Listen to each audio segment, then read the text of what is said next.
Call to order the regular meeting of the August 3rd, 2022 Fitchburg Conservation Commission.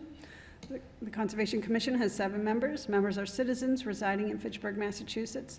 The commission is appointed by the City Council and serves on a volunteer basis. This commission collaborates with the residents, businesses, and organizations to facilitate compliance with the 8 interests of the Wetlands Protection Act and the Fitchburg Wetlands Bylaw. Meetings of this commission are subject to and abide by the open meeting law. If you would like more information about any of these regulations, feel free to ask a commissioner, agent, or environmental consultant. Thank you for your commitment to the conservation of our natural resources. Thank you for your patience as we navigate this hybrid meeting. Commission requests that folks wishing to speak approach the podium and speak clearly into the microphone. And remote attendees maintain microphones on mute for privacy. If you would like to speak, you'll have to raise your hand, use the raise your hand function. The chat function is not enabled for this meeting tonight with the unfortunate technical difficulties that were being had. Be advised this public meeting is being live streamed and recorded by FATV. If a member of the audience is recording this meeting, this is your opportunity to identify yourself for the public record. I will call the roll. Commissioner Bro.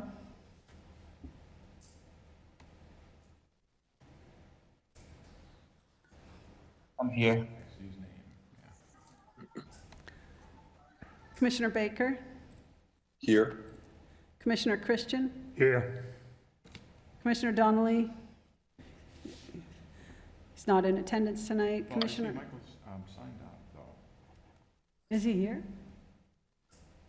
He's in the list. I think he popped on Zoom for a second. Can you guys hear me? We Yes. can hear it, yeah. I thought I saw his name, unless I was making seeing- things up, and it was Mike O'Hara. Now, yeah. His name is there. Commissioner Donnelly. Okay.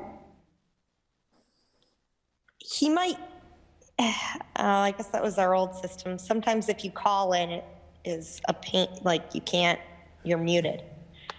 Yeah. Either way, I'm here. Commissioner Helene. Commissioner Jacobs. Here. Let's take a moment to welcome Joyce Jacobs as our newest official commissioner to the Conservation Commission. And thank you, Joyce. Thank you so much. Mr. Donnelly, if you're out in wherever you're on vacation, when you signed in, hit the button that says, audio, join with audio, or unmute yourself, one or the other, because we see your name, Michael. Okay. We just don't see the microphone symbol by your name. Yeah, we know you're here, Mike. Here we go. Well, now there's a now there's a pin next to Mike's name. Okay, what does that mean? Ask to unmute.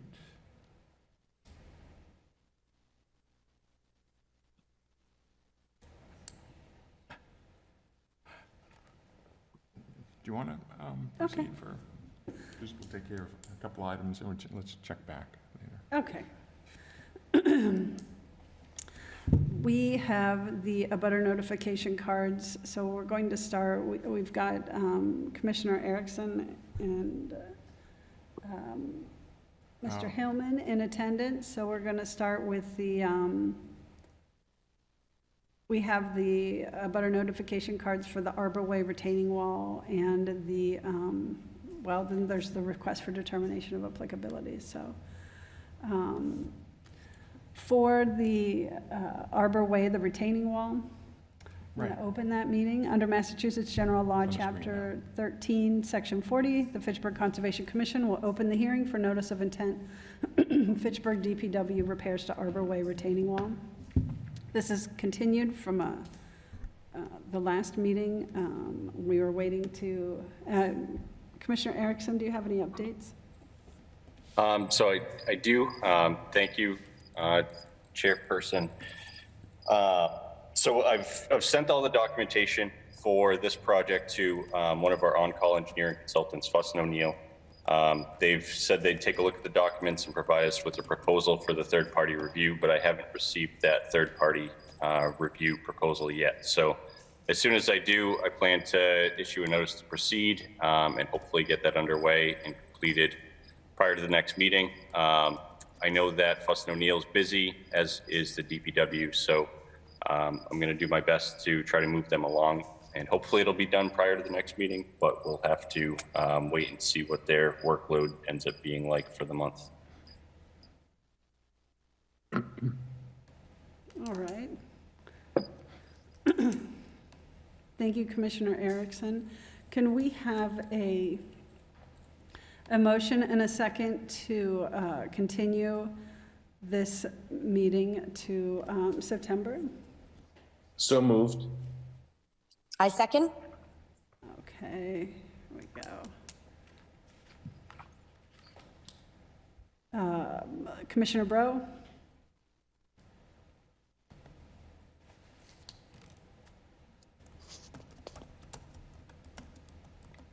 Oops, sorry, I thought I said, I thought I was on mute, but aye. Okay, Commissioner Baker? Aye. Commissioner Christian? Aye. Commissioner Donnelly? Aye. Hey. Hey, Mike. Let the record show that Commissioner Donnelly is in attendance. So done, yep.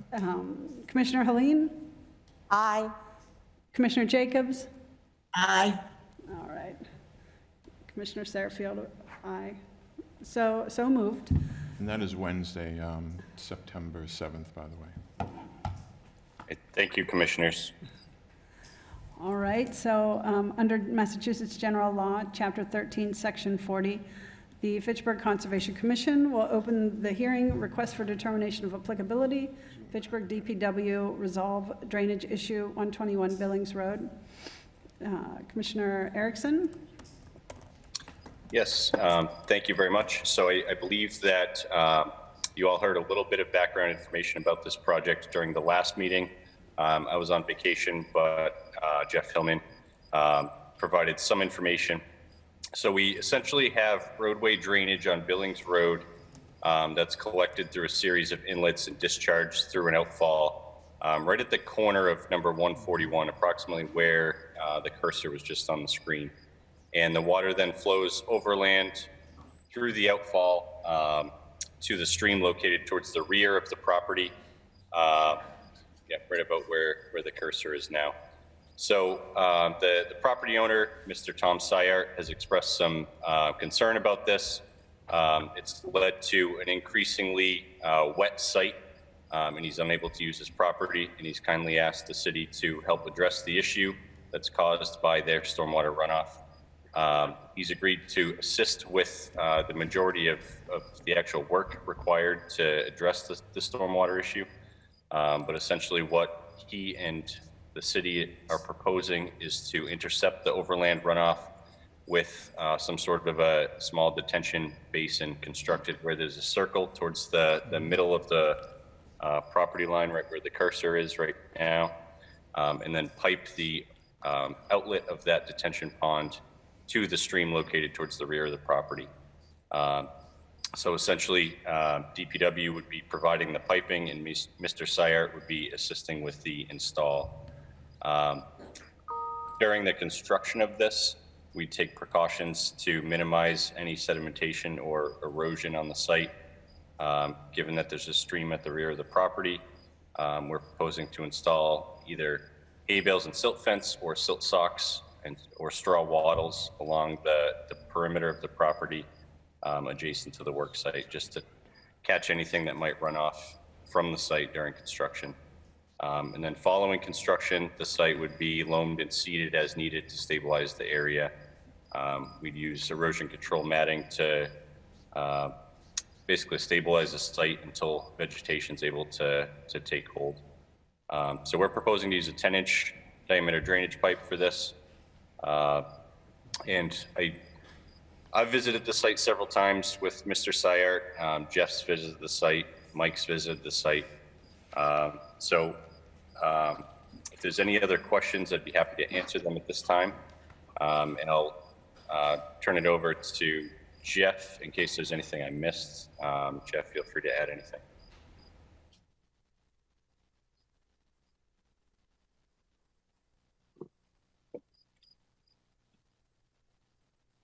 Mr. Hellman? I apologize. I thought I was unmuted. No, that sounds good. I agree with Nick on his comments for this.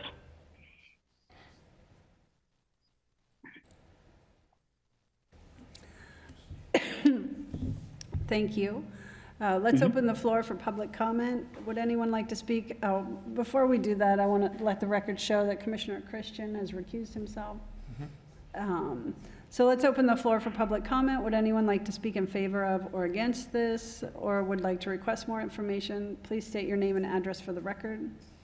Is there anyone from the public who's in the room or on Zoom in the cloud that would like to? I don't see any online. I have Okay. Mr. Syat here in case he...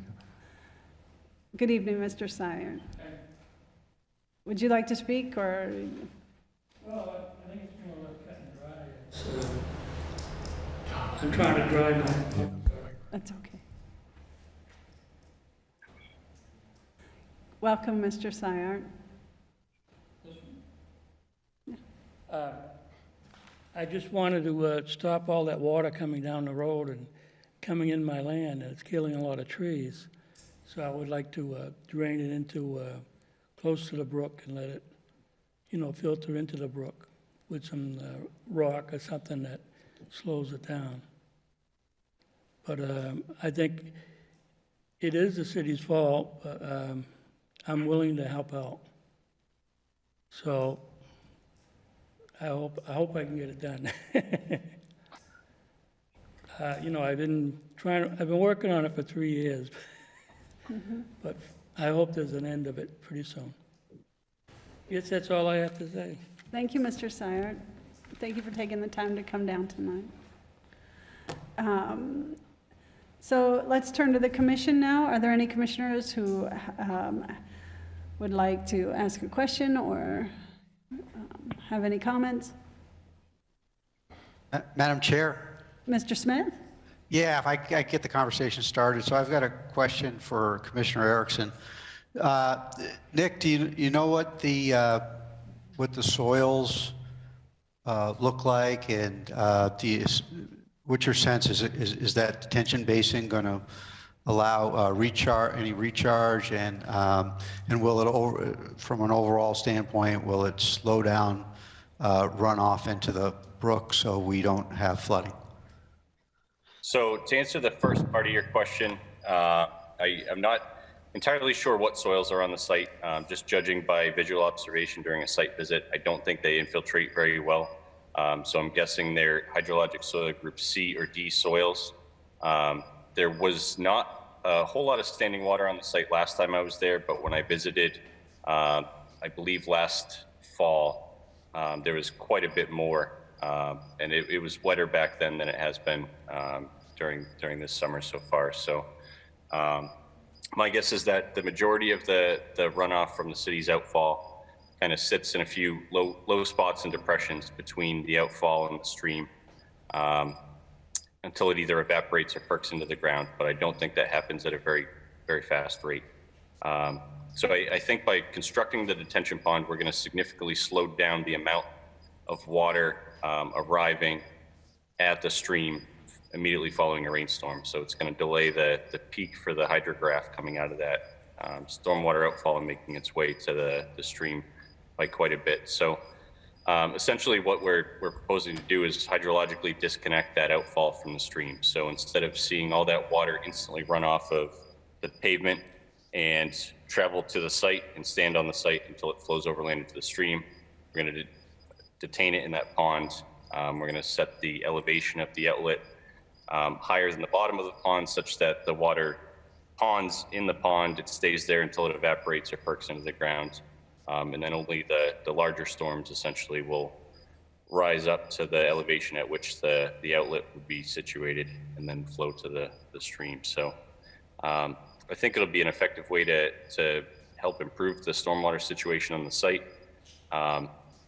But if test pits are desired, I know Mr. Syart's done a little bit of digging around the property just here and there, getting it set up for his sawmill and whatnot. So he may have a better idea of whether the soil is sandy or loamy or what.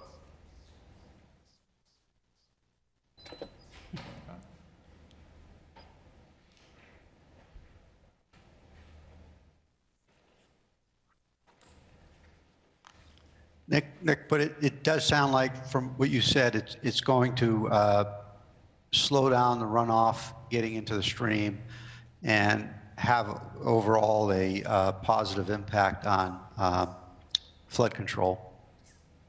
Correct. Yes. There's an enormous amount of runoff that comes down the hill from Billings Road, and it's collected by several drop inlets and then flows right into these culverts and it's discharged to the shoulder. So by intercepting the runoff before it gets to the stream, it's going to let it sit there for quite a bit longer than it would under existing conditions. So it's going to slow down the runoff by quite a bit. That's my gut feeling.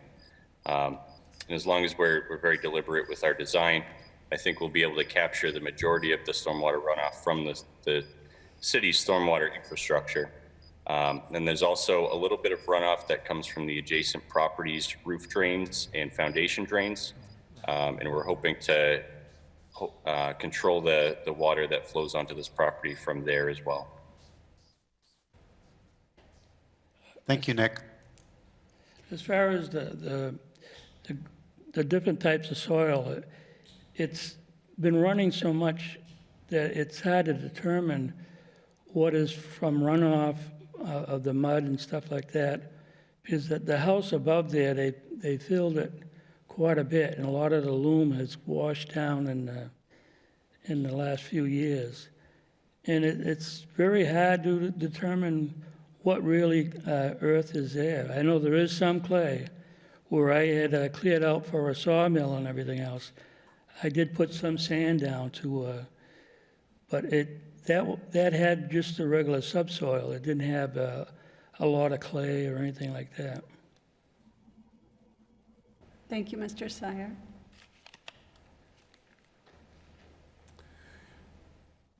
Are there any commissioners with comments or further questions?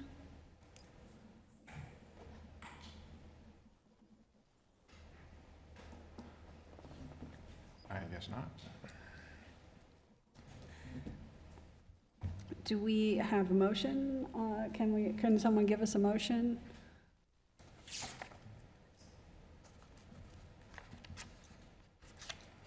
Well, I can't give a motion, but I suggest What do you suggest? with a negative determination and the applicable box to check on this form that I'm looking at. Work described in the request is within the buffer zone as defined in the regulations, but will not alter an area subject to protection. Therefore, said work does not require the filing of a notice of intent. So do we have a motion and a second for a negative determination of applicability based on the suggestion of our conservation agent? Motion to issue a negative determination. Michael Donnelly. Thank you. And a second? Second, this is Joyce. Thank you. Let's call the roll. Commissioner Bro? Aye. Commissioner Baker? Aye. Commissioner Christian has recused himself. Commissioner Donnelly? Aye. Commissioner Helene? Aye. Commissioner Jacobs? Aye. Commissioner Sarfield, aye. The motion passes. Thank you very much. Thank you, commissioners, and Mr. Syart, I'll give you a ring tomorrow to discuss next steps. Commissioner Erickson, before you leave the meeting, I just wanted to acknowledge publicly the great relationship that we have with the DPW, and it's been great working with them. It's always great to work with you, and I want to acknowledge it. Oh, thank you very much, and I very much enjoy the relationship that we have as well. And I'm planning to stick around for the rest of the meeting. So if you have any questions regarding other projects, please feel free to let me know, and I'm happy to chime in. Thank you. Nick, I think Tom wants to start going now because you got a couple hours of light left. I'm fooling. Okay, so moving forward, so I guess the chair closes, I haven't closed that last meeting.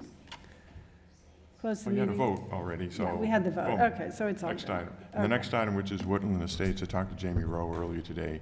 He has a Zoom thing going in Leominster or Lunenburg, I think, at 7.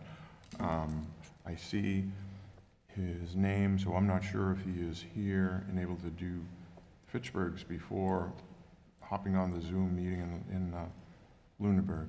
Let me see if I see his. Jamie, are you with us now, or did you have to bail? No, I'm here. We got a half hour, so let's see what we can do. Okay. All right, thank you, Jamie. Under Massachusetts General Law, Chapter 13, Section 40, the Fitchburg Conservation Commission will open the hearing for notice of intent, Woodland Estates Manufactured Home Park on Ringe Road, continued from the July meeting. And let the record show that Commissioner Christian has recused himself from this. Let's see. Mr. Rowe, speaking to the notice. Fantastic. Thank you very much. As Mike told you, I have a 7 o'clock appointment in Lunenburg, so let's see what we can do before 7. Last meeting, we discussed, we were still waiting for a file number from the state. We received the file number today, file number 155-0725. So we can check that box. That's fantastic. Prior to the meeting, I did email over the wetland replication plan prepared by Three Oaks Environmental, along with the wetland sketch showing the location, some notes, and a little detail on how it was going to be constructed. I hope everybody had a chance to read that, review it, and I believe that was the last piece of information we were looking for to move this project forward so that we can complete the wetland replication and the detention basin. I'm happy to answer any questions you have moving forward. Thank you, Mr. Rowe. Okay, you see the replication project sketch that's on the screen now, which is basically what Jamie was talking about last month. It's zoom in a little bit here, better.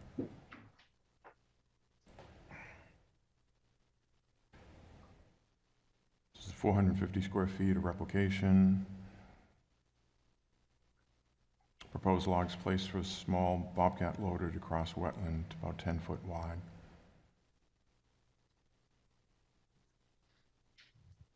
And then there was a report by Mary Ann DePinto. Well, first we have, this might not be in the best order, but you have the DEP reviewer this afternoon sending the file number, and highlighted there you see some comments that Judy Schmitz had said. If it's not easy to read on the screen, we'll just go. If a wick is installed within the stormwater basin, and infiltrating stormwater may be intercepted by the subdrain, and stormwater standard 3 may not be met. Wetland replication sequence should include quantities and spacing of proposed trees and shrubs. Applicant should verify the 4x6 bottomless culvert that was installed beneath the entrance roadway. If not, applicant should confirm that the culvert meets the stream crossing standards. Jamie, do you have anything to respond to Judy's comments? Sure, absolutely. So the detention basin that we designed back now, I don't have the specific date, but 2010-ish, I believe. There is not a subdrain associated with the basin. So the statement made by Judy really isn't applicable, but the wick drain is installed, or I should say that the wick drain is proposed on the basin design. There's a couple of different reasons for the wick drain to be installed. And keep in mind, at the end of the wick drain, we show a gate valve prior to discharging into the outlet structure. The wick drain is installed quite simply for two reasons. Number one, to allow the basin to drain. If the basin has to be worked on and maintained, or any maintenance done to the basin, if the basin is full of water, we can drain it and then we can work on it and get the work done. It's also there to aid in the draining of the basin between winter and spring. That's a very tough time for basins, and by putting in a wick drain, it allows that freeze thaw in the spring to drain that basin very well. The gate valve is there for a couple of reasons: to allow that to drain when necessary, but if we close it, we have full infiltration going. And a very large portion of the wick drain is located in fill, not so much as a cut on the existing grades. The other reason why we put a gate valve in for all wick drains like that is if there's an accident, spill, or whatever the case is, you can shut that down so it doesn't discharge to the outlet structure. So that's very important. The wetland replication restoration sequence to include quantities and spacing. And so the wetland replication report prepared by Mary Ann, remember now, this is a 22 by 22, basically 450 square foot area that we're proposing. And within this 450 square foot wetland replication area, a mixture of native wetland herb and shrub seeds will be sown this fall, along with dormant live stakes of common elderberry and silky dogwood. She's proposing 5 minimum for each species. So there's going to be 10 shrubs within the 450 square foot area. If I know Mary Ann, she's going to get the silky dogwood and the common elderberry off her own property in Royalston. She'll take the cuttings herself. She will soak them in water for 4 to 5 days, and she will plant them. That's what she did for me when she did my wetland replication area. And they all worked out very well, and they're all doing very, very well right now. The applicant should verify the installation of the 4x6 bottomless culvert. When I saw this, I called Joanne immediately, asked her point blank, did you put the culvert in? She said yes. So I can just report to you what she reported to me. Let's try this.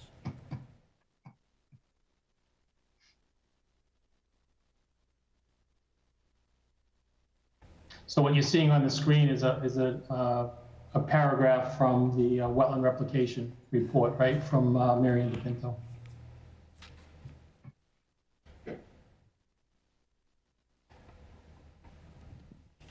Can everybody still hear me? Mm-hmm. Yep, Perfect. Thank you, Mr. Rowe. we're reading, we can't do two things at once, Jamie. Yep, no, just want to make sure, that's all.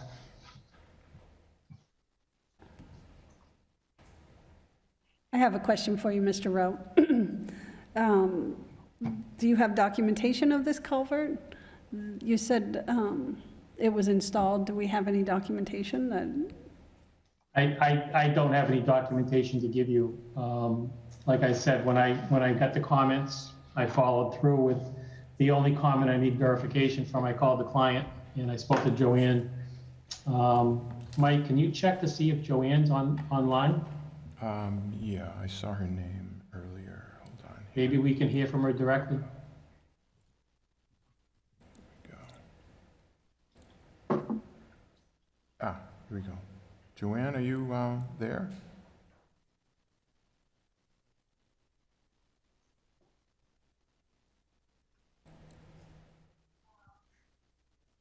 I think you just have to unmute yourself, Joanne. If Can you hear me? There you are.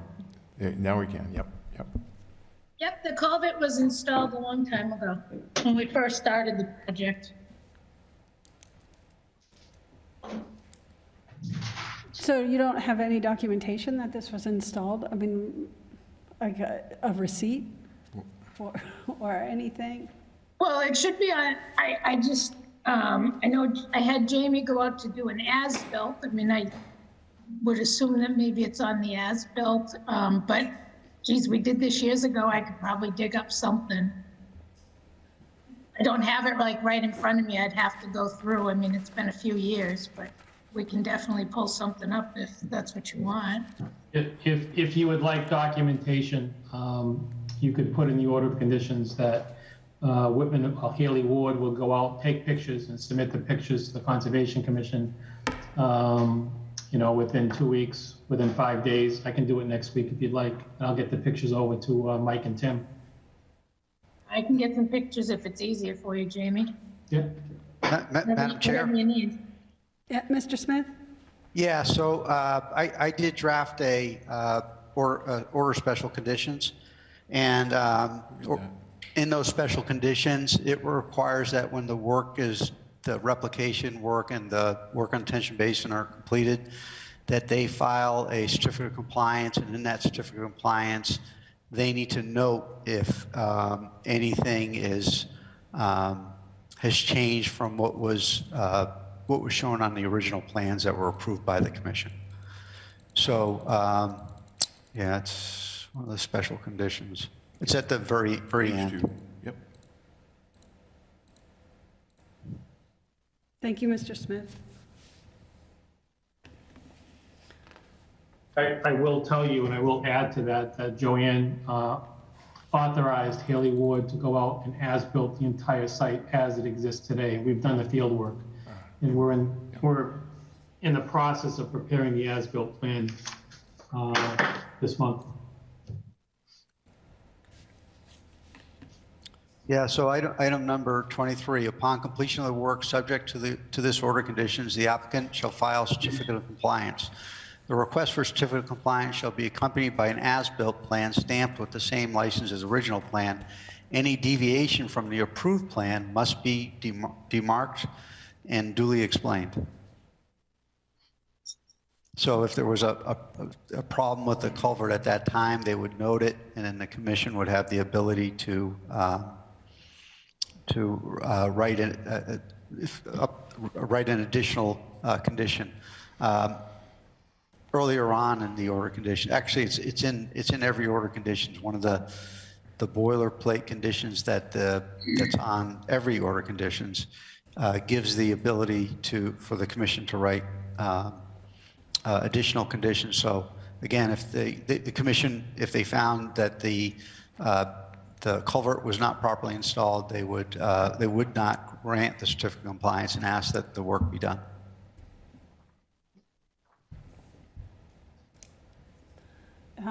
Did I see a hand go up? I didn't see who the name was. I just can't see that far with these glasses. Oh, well, that was Joanne. Oh, that was your hand up before Joanne, right? Yep. Okay. I just so you know I was here. I can take it down, sorry. Okay. Thank you. So, let's see. Let's open the floor for public comment. Would anyone like to speak in favor of or against this hearing, or would like to request more information? Please state your name and address for the record. Anyone in person that would like to, anyone in the meeting? Is there anyone virtual who would like to speak? I don't see any hands raised. Do we have all our information? Have we gotten, do we have everything? Hearing none from the public, let's turn to the commission. Are there any commissioners that would like to speak in favor of or against this hearing, or would like to request more information?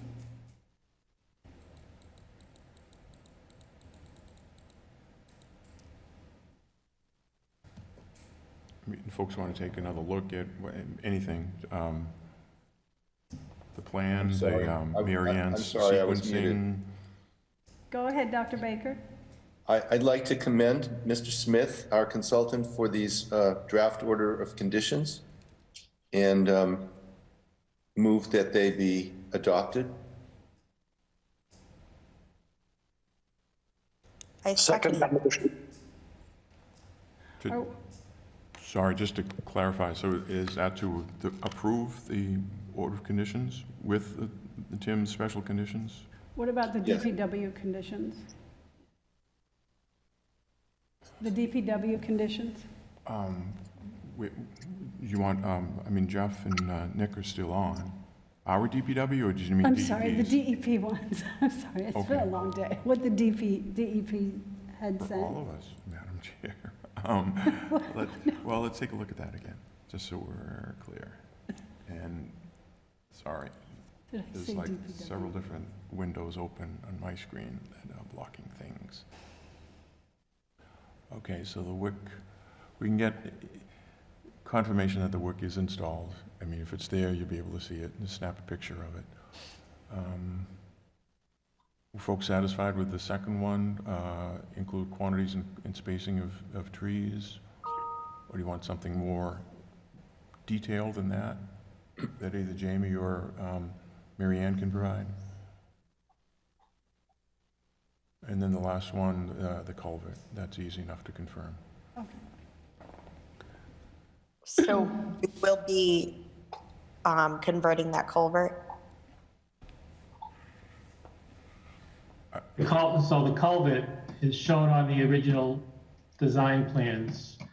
Prior to any construction years ago, there was an existing 48-inch reinforced concrete culvert pipe that existed because there was already an existing trailer park when Joanne purchased the property.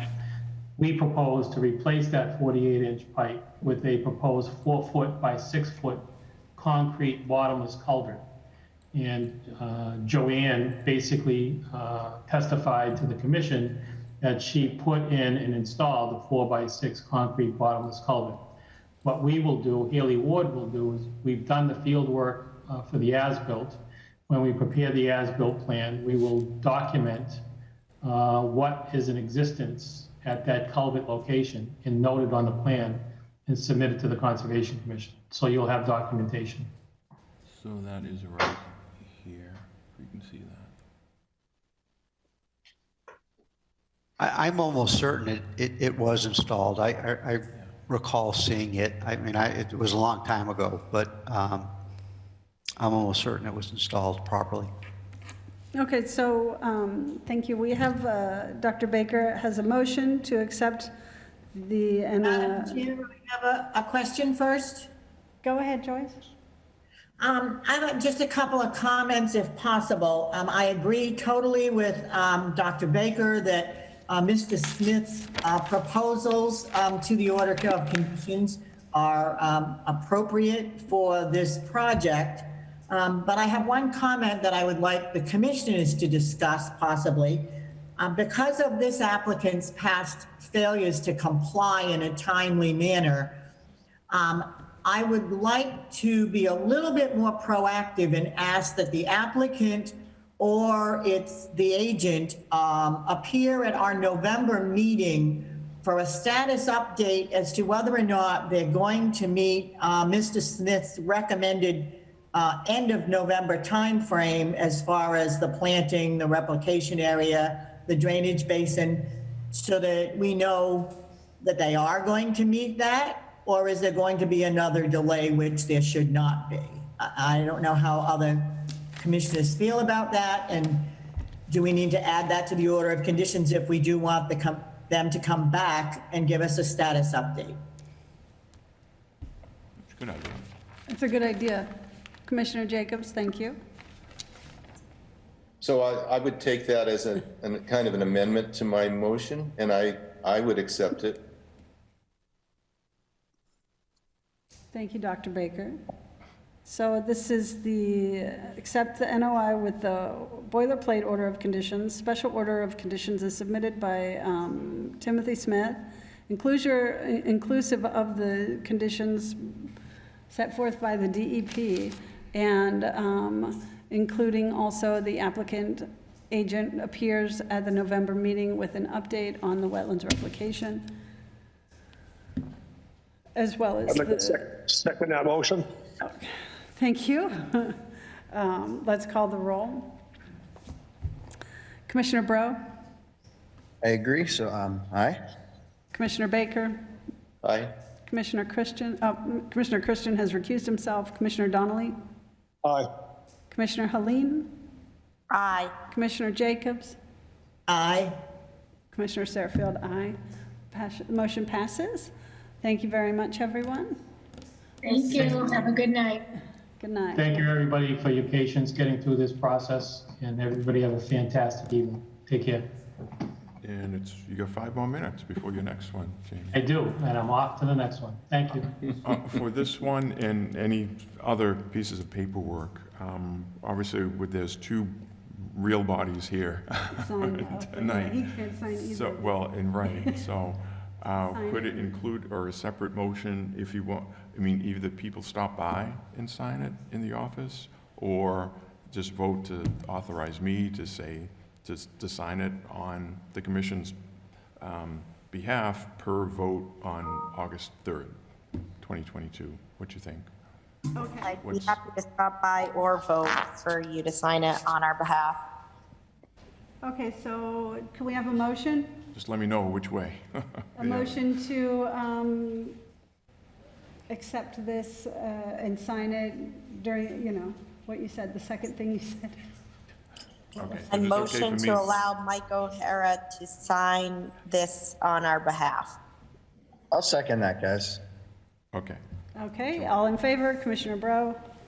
Aye. Commissioner Baker? Aye. Commissioner Donnelly? Aye. Commissioner Helene? Aye. Commissioner Jacobs? Aye. Commissioner Sarfield? Aye. Okay, Okay, so good. we'll sign it. Takes care of that.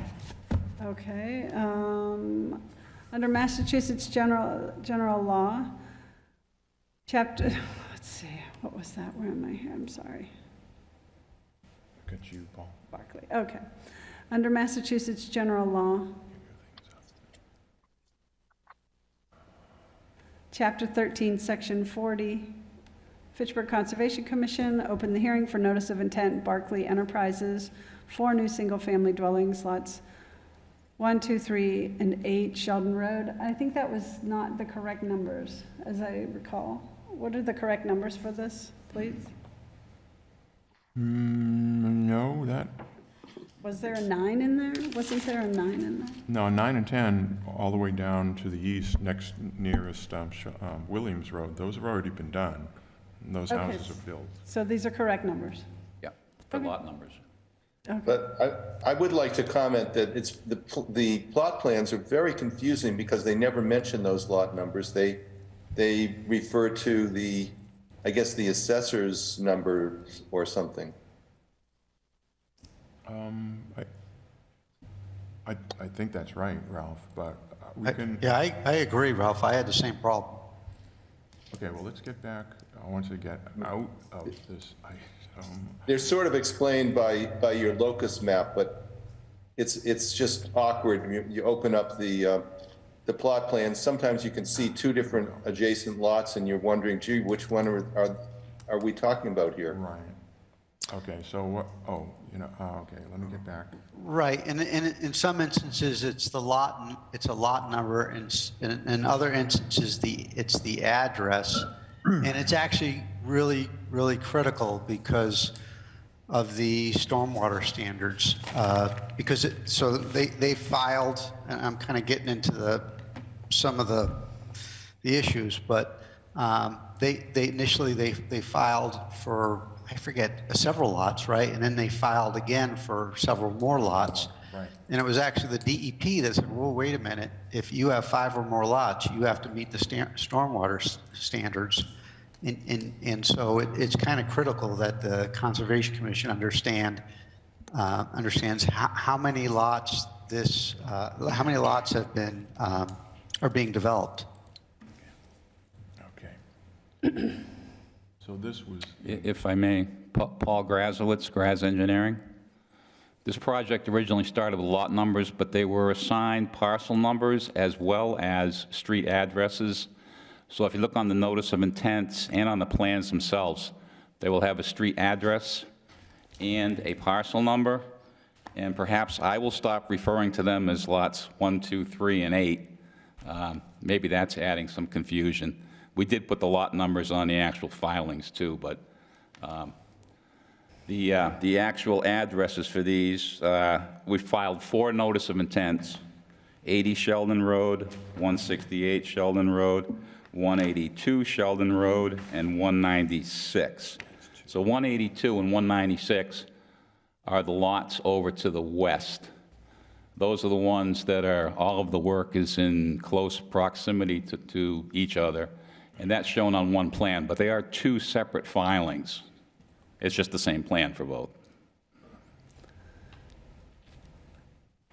So let me get that. Okay, see that? We got to zoom in. So I do want to note that the commission did not receive the stormwater report in time for anybody to review it. And Yeah, we, DEP had comments, so we did a full stormwater for all 4 of those lots. Well, actually, we included 5 lots, but it's outside of the jurisdiction. So, yeah, we emailed it to you guys and DEP. We completely, I don't want to say completely changed the plans, but we incorporated all of the stormwater, treatment, detention, maintenance, all of that in the stormwater report, which was submitted. So, thank you. But no one's had a chance to review it No, at all. I mean, we didn't get that So, done. We yeah. sent it in last week, so, Yeah. yeah.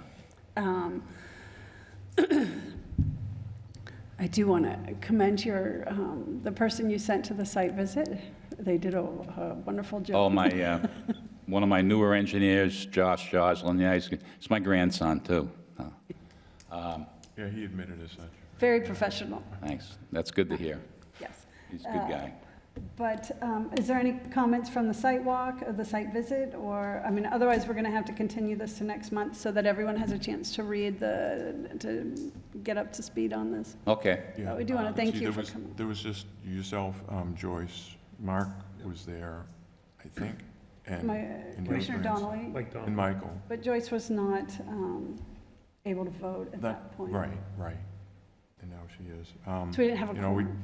we just, so for the commissioners who weren't there, we just went to the proposed house locations on all 4 lots and the septics, which your guy had staked out that afternoon, so we could see just how close to the wetland, the septic and house location was. The ones on 1, 2, and 3 seem to be, the one on 8, the one further down to the east towards Williams Road, that was really in a field. So it's out in the field, yeah, correct, and we're picking up, well, you'll see on the plan for that now, we're picking up the proposed runoff from Lot 7, the one adjacent to it, and Lot 8, which is 80 Sheldon Road. 8 and 80, okay, that's a good way to remember that. It's all in the field. We're putting a basin, we're getting all of that water into that and infiltrating that. And that's, actually, that's all, the basin itself is outside the 100-foot buffer zone, if I remember correctly. And if I could, one other person who joined us was Mr. Gagney, who was directly across the street. I forget his street address, but he brought up the point that just to the, in front of his property and just to the west, there's a culvert, and your guy and I tried to get down. We couldn't, it was so overgrown, we couldn't tell the size of the culvert. But there's, you could tell there's a substantial amount of water. That's what's creating that wetland on that side of the lot. I'm going to give you, actually, what I did was, after we designed the stormwater elements for this, I noticed that our flagging, because now we went further to the south with the stormwater features, and the flagging shown on that plan, you'll see kind of stops around the house there. So I've got a new set of plans that actually extends the flagging all the way down past where all the proposed work is for those 3 lots. That's the only thing that changed on this plan from what we submitted last week. Okay, and you have hard copies with you? Yeah. Okay. Mr. Smith, before we continue, did you have any comments you wanted to make? Sure. So I had a number of issues. I went out and looked did an on-site, and there are a couple, there, on the plans, it shows wetlands. For example, if we look at 80 Sheldon Road, the plan shows wetlands, but there are no flag references on the plan. And there's one of the other lots, it's a similar situation where they're showing wetlands, but there are no flags. So, of course, it makes it difficult for me to go out and review the delineation if I don't have any references out in the field. So that's an issue.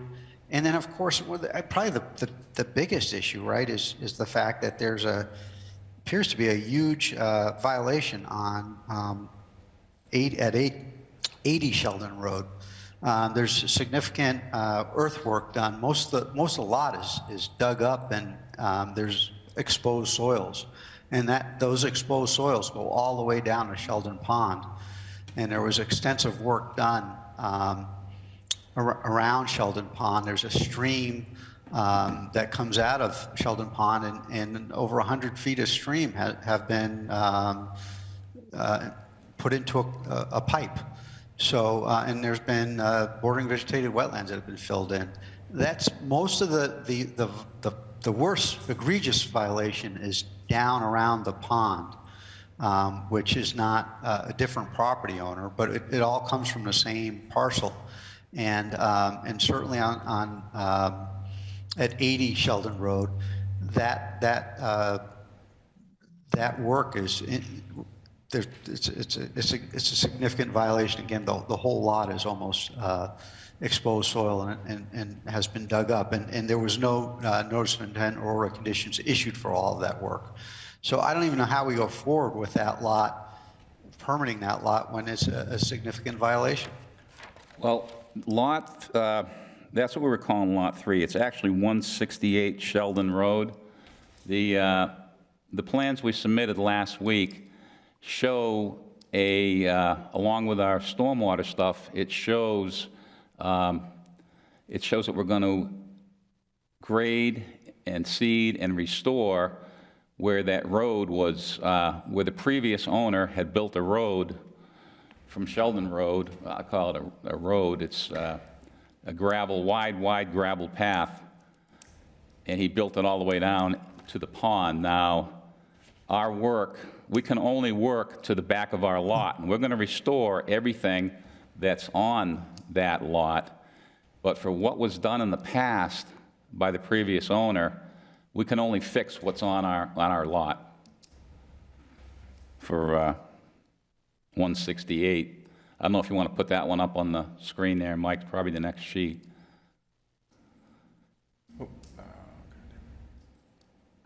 By the way, I did add flagging on the east side of the wetlands for that number 168. The flagging on number 80, where it goes into the field, we had flagged that a long time ago. Yeah, there may not be, honestly, at the time. We located the wetlands.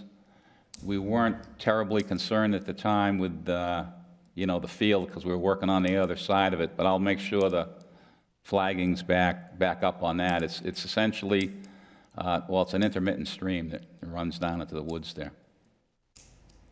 But we'll get some new flagging on that. What was the street number? Let me get it up again, Paul. 190.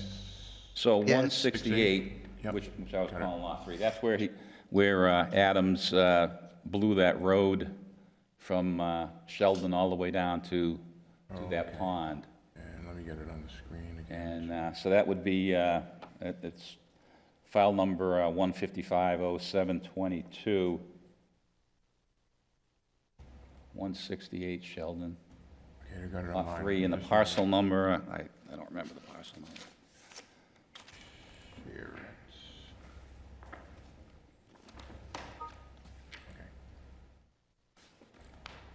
Okay, there we go.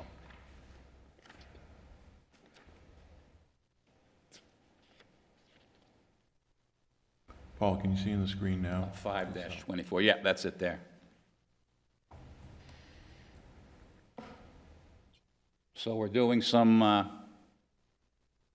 We'll just, we're doing show some where- collection. We've got a sediment forebay, swale, an infiltration basin, and an outflow. And then we're calling just below there, you can see kind of a heavy dashed line running south. That is that swath there that's been, just basically stripped and left. That, we're proposing to restore that all the way down to our property line, which is about, I think it's about 600 feet or so from the roadway, which gets you down there pretty well.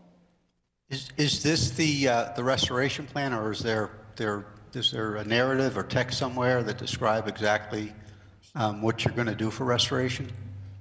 We're basically going to grade it, loam it, and seed it.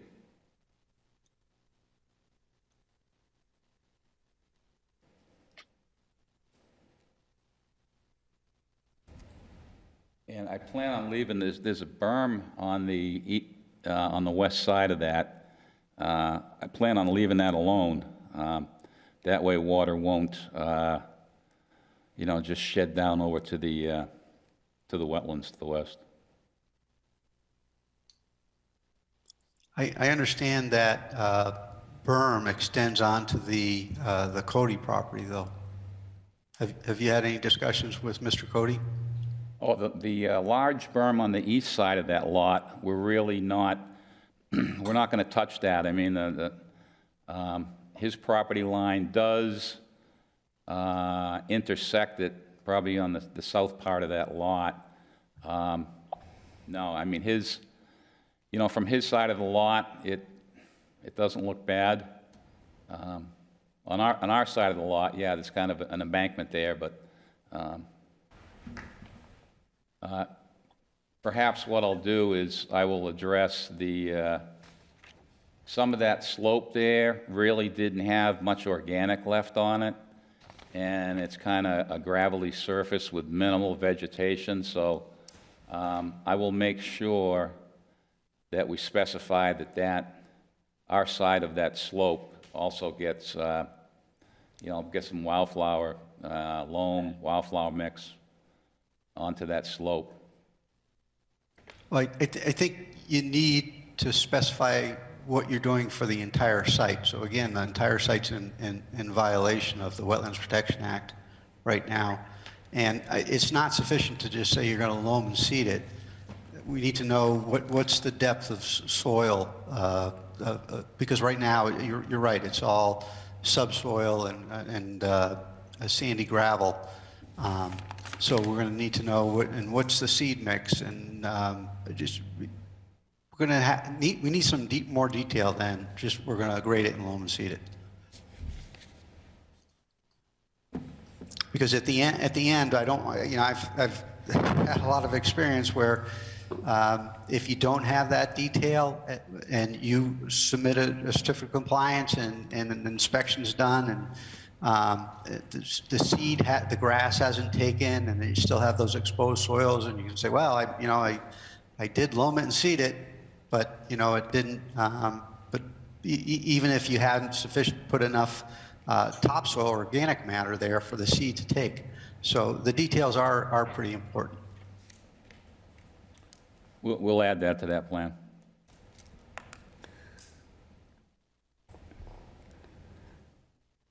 Okay, I think at this point we can have a motion and a second to continue to the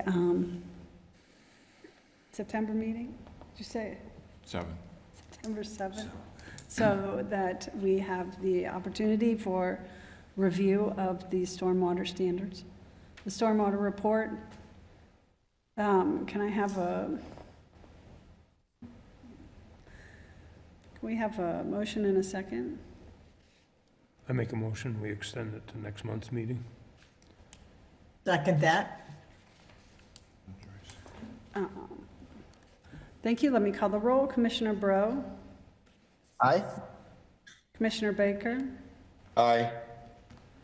Commissioner Christian? Aye. Commissioner Donnelly?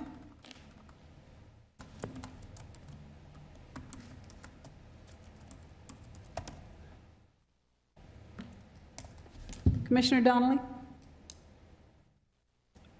Doesn't look like he's on the list anymore. Okay. Commissioner Helene? Aye. Commissioner Jacobs? Aye. Commissioner Sarahfield, aye. Let the record show we lost Commissioner Donnelly. Oh, it might be temporary, who knows? We We'll temporarily lost him. Thank you, Mr. Krasowitz. Thank you. Nice evening.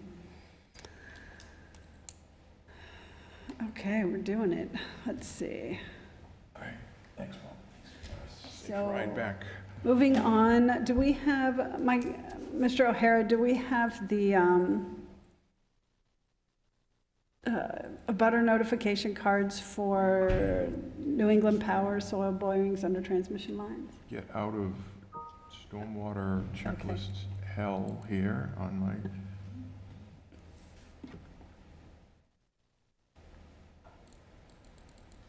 It is not cooperating. Here we go. Finally. Let's move on to the next item. I also have a text message from Commissioner Donnelly saying, please accept my written comments as public record. Thank you, Michael Donnelly. So we accept those comments into the public record.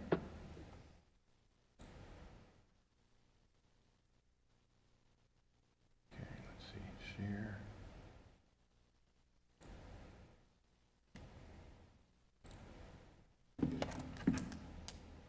Sharing screen. Okay. There are your green cards. This is National Grid, by the way, test borings. So there's a bunch of those, which cost them an hour and a leg. This is the plan. And, oh, sorry, I lost track. Samantha, you are here for this item, is that correct? I did see your name earlier. I think that's better. Let's just skip to, I think it's around page 30, where the plans really start.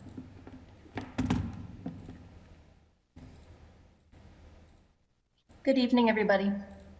Oh, good. We can hear you. Oh. Let me just get to the plan so we can see the overview. A couple more pages. Here we go. Think this is a good spot to start, folks from BSC? Yeah, I can give a little introduction to the project. So my name is Samantha Walker. I'm with BSC Group, but I'm presenting this NOI application on behalf of New England Power Company. They're proposing 7 exploratory geotechnical soil borings and associated access route improvements and establishment along the A1B2 transmission line in Fitchburg. The proposed borings are necessary for the planning and design of future improvements to the transmission line. The soil borings are proposed within the 100-foot buffer zone to BVW, riverfront area, bordering land subject to flooding, and the locally regulated 50-foot no disturb and 75-foot no build zones.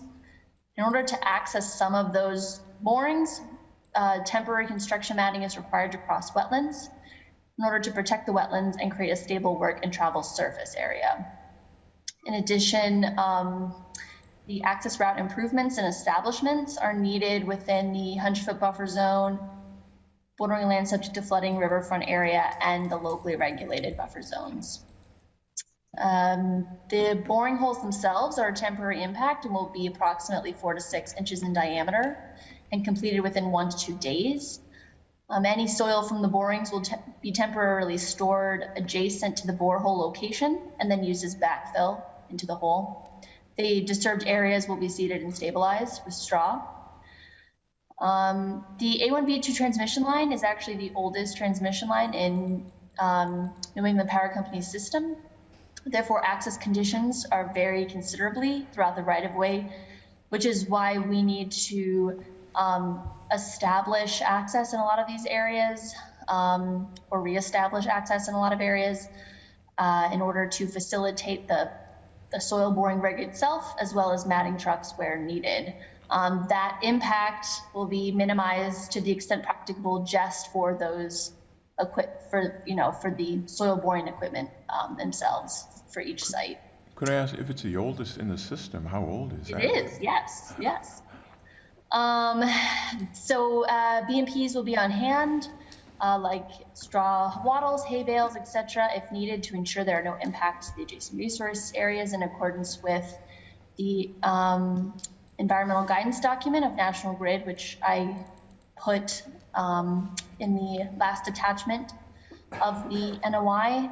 And with that, we respectfully request an order of conditions for the work and a waiver for the local buffer zones. And I appreciate your time. Thank you, Ms. Walker. We had a question. How old is the transmission line?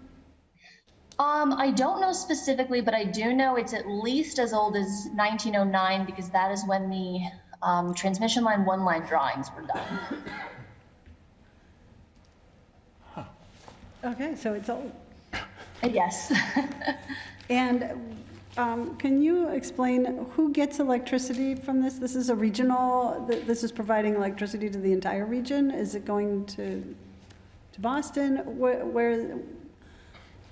I don't actually know specifically who gets power from this line, but I do know it's a very large power line. It extends all the way from Vermont into New Hampshire, all the way into Sterling. So that is its extent. And then I would assume a different transmission line takes over, but I am not read up on the National Grid transmission line system beyond that. Okay, thank you, Ms. Walker.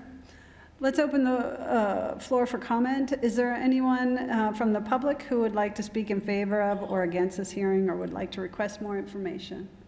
Do we have anyone waiting? There's no one in the room here, but do we have anybody on in the wait room? Not seeing anyone, nope. Okay, hearing none from the public, let's turn to the commission. Are there any commissioners who have questions, would like to speak in favor of or against this hearing, or would like to request more information from Ms. Walker?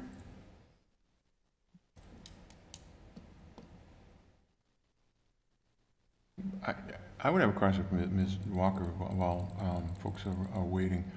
How do you, it probably showed on the plans, and I'll try to get that again, but how exactly do you get access off of Route 2? Is it in one side and out and further down the road, or what? We are permitting with Mass DOT. We're actually working with them right now to figure out the best way of doing that. Often they allow us to,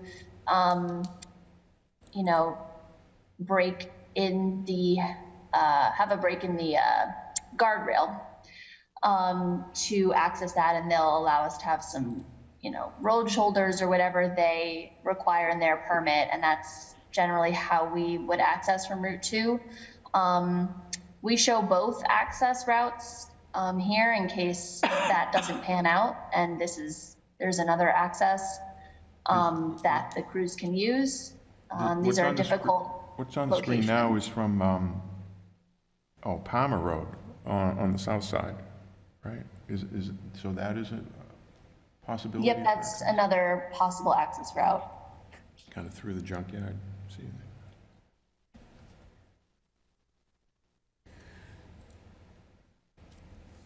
So when you have that access route determined, will you be updating the commission? We're working with both. We want to keep both access routes open. They're both going to be used in the future, and we're hoping to establish all access routes. It's a very difficult section, so we want to establish both if possible.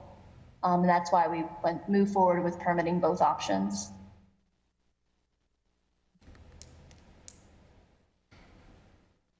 So it looks like we have the approval of the NOI, and we also have to approve a waiver to the non-disturb zone. That was part of the request, yeah.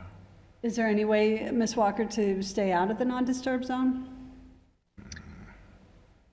No. We have to ask. Yeah, unfortunately, in order to, the soil borings are in certain locations because the team needs certain areas that are located near the structures in order to characterize the subsurface conditions, and those aren't flexible.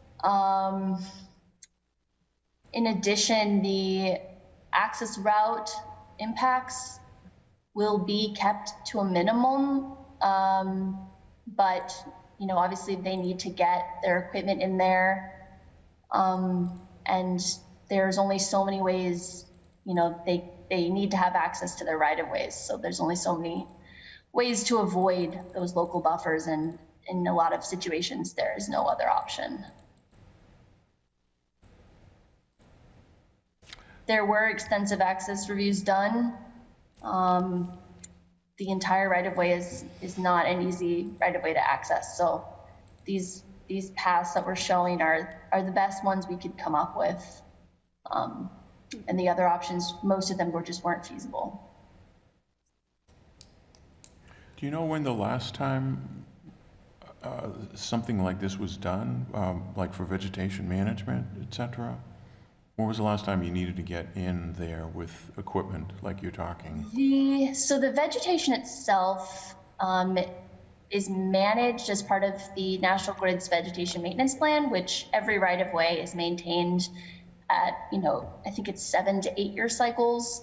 So the vegetation is always being maintained, but it's the access routes themselves that have not been maintained in most of the areas. And some areas they have been maintained because they've needed to get in there for other reasons.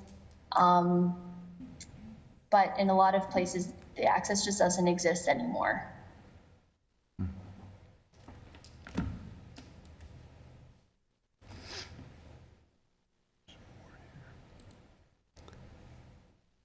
Okay, hearing no more from the public, the chair closes the hearing for notice of intent. New England Power soil borings under transmission lines.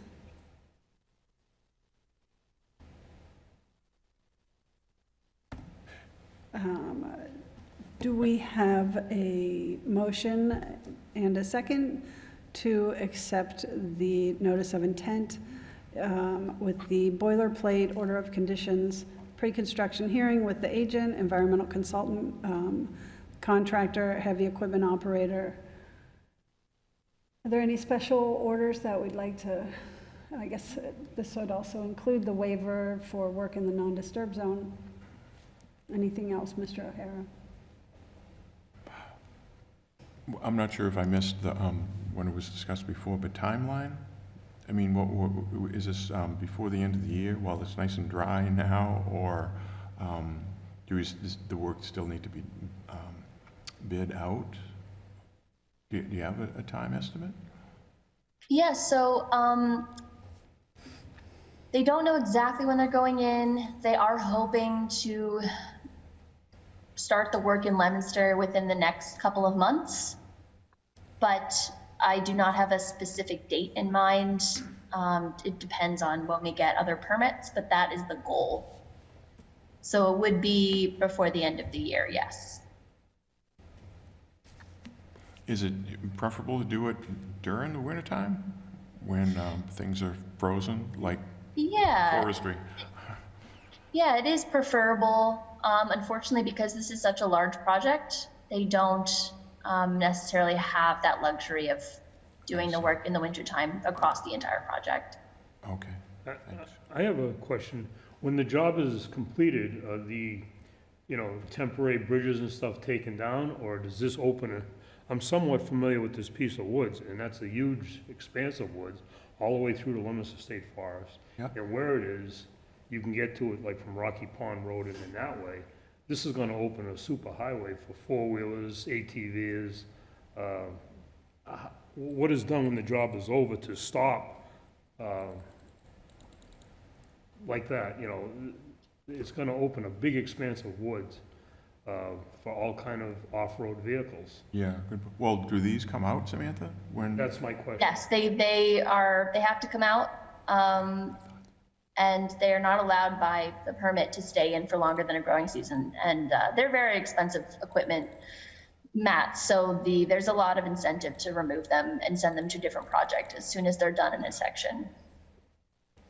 Yeah, because I only see it, like I said, I'm somewhat familiar with that parcel, and it's enormous. You can get to it like from Mount Elam, from Rocky Pond Road, Elm Street, and Leominster. Yeah. So right now, it's pretty restricted to walking in, but something like this is gonna open that to everybody, I don't know if we want that all behind No Town Reservoir. But it takes, you said, Samantha, just like 2 to 4 days for the entire project? Yes. Yep, each boring takes 1 to 2 days. And, it's worth noting that National Grid does not want people using their property either. So they will, try to disincentivize it where they can. Okay. Do we have a motion, and do we have a motion and a second? Are there any comments from our consultant? Tim Mr. Smith is has to recusing bow himself out from this because he works for the parent company. And All right. I'm sorry. it seems pretty straightforward. I mean, you gotta do the work. It's gonna happen. Yeah. Well, I mean, this is a transmission of power. They have to put these in. They have to replace this. Mm-hmm. All right, given that, I will move that we accept this proposal. And I'll second it. Okay.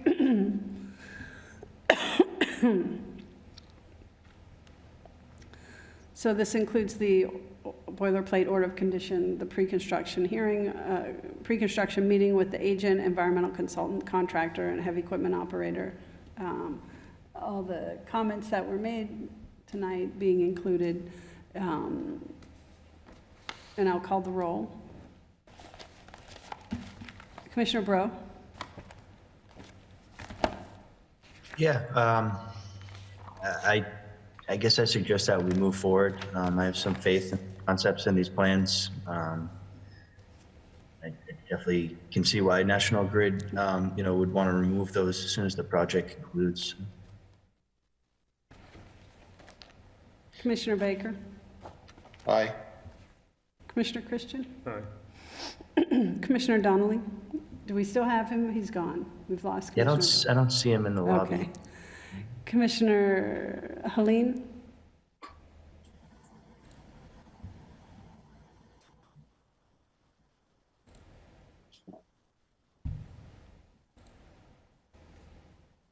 I thought we'd had.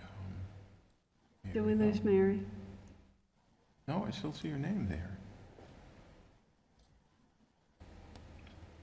Hi, sorry about that. Aye. Thank you. Commissioner Jacobs? Aye. Commissioner Sarfield, aye. The motion passes. And that motion did include the approval of the work in the non-disturb zone. And it does meet our standard of being to assist the public. I mean, this is giving everybody electricity. Thank you, Ms. Walker. Thank you all for your time.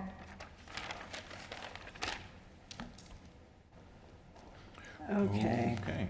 And We are then moving along. we should have Mark. All right, under Massachusetts General Law, Chapter 13, Section 40, the Fitchburg Conservation Commission will open the hearing for notice of intent, Leominster DPW water main replacement on Battle Street. Speaking to the notice of intent, Get to that spot.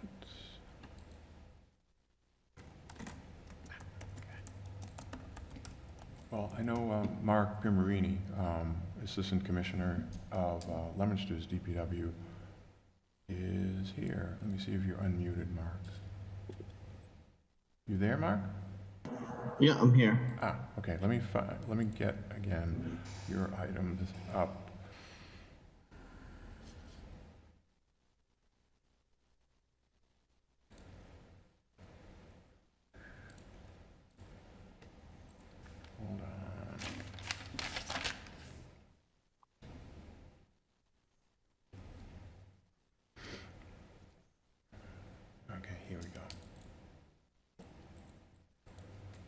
Waterline, Battle Street. Actually, it probably would be better just to do the color site plan that Mark had sent over earlier, and then we'll figure out how to share the screen again.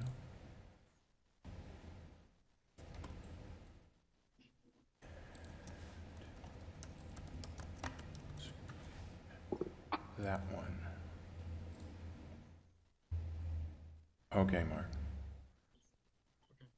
So folks know where Battle Street, if you're coming in from Leominster on Route 12, right at the town line. Left is up to the Mart. Right is Battle Street, and the city line runs down the middle of the street. Battle Street, you can see in the bottom left right here, there's Red Star is over there. yeah, Mark, you take it away. How large is that water line? And that's pretty important to the city of Leominster. Yes, yeah, that's a 12-inch water line that runs, I mean, all the way from No Town up off of Route 2. It comes down, West Street, Lindell Ave, then comes under Route 2, goes down Abbott, down Nichols, and then comes down Battle Street, and then comes across the city of Fitchburg here, and then goes up to North Street in Leominster. Mm-hmm. And once it's over here where my cursor is, there's actually goes underneath the Nashua. Correct. It goes over the city of Fitchburg has that light dash pink line is the city of Fitchburg 54-inch sewer main, and it goes over that, and then it goes under the Nashua, and then it goes under the other brook, which is Falula Brook, I think, or Baker Brook, and then it goes under Crawford Street, under the railroad tracks, and up to North Street. So all of this area that I'm outlining with the cursor is within the commission's jurisdiction. It's correct. Wetland, I mean, it's riparian zone, 200-foot riverfront area. Here's the flagged wetland vegetation. He also has a couple of photos. Well, that's the detail. The detail on the actual crossing.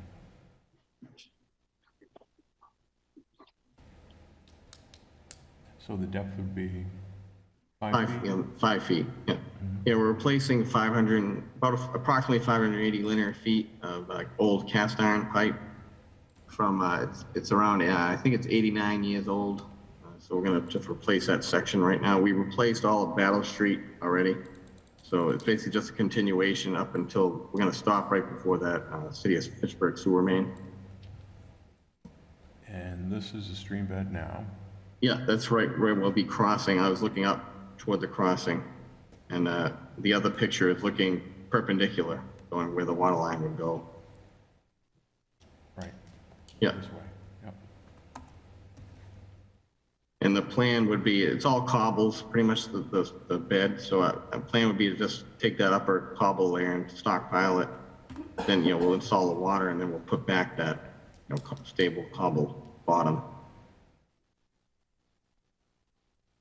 How long does this take, Mark? Well, to do underneath that brook won't take, it'll be less than a week.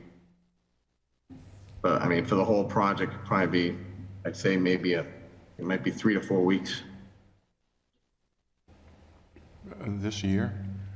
Yes, yeah, we want to, because it's so dry right now, I took that picture about, say, a month ago, but I went by, say it's still the same condition. So, yeah, we want to try getting in there while it's dry.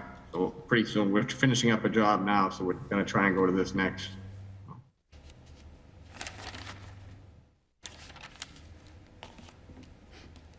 And would it be DPW guys doing it, or do you have to be? Yes, yeah, our water crew will be doing it. And, and our engineering department will be overseeing.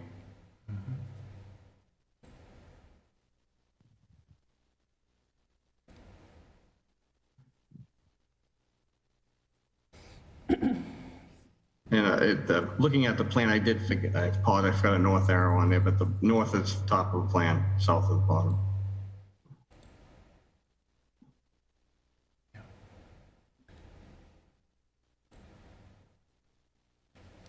Well, it seems like another situation. I mean, it's a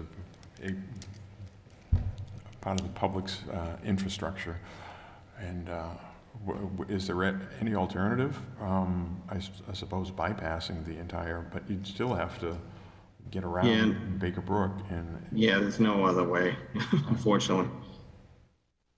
This is basically our second feed up to the north limits. Our first feed is Main Street, but then this is the second feed. So, it's a big loop, which is always good for water quality to have a loop.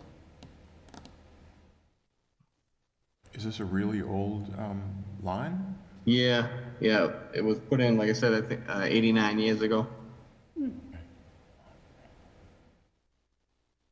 Do we want to, okay, so I think we should have a site, do we want to have a site visit? Is the site accessible, or is this not? You just walk down the end of, yeah, I mean, there's been vegetation cleared there. If you've been down, where MedStar ambulance is on the right, you can park in that area. And actually there's a clearing right, like through. Yeah, the airport had cleared all that area a while ago. It's really easy to see if you want to hold a site visit. Do we have commissioners who would like to have a site visit?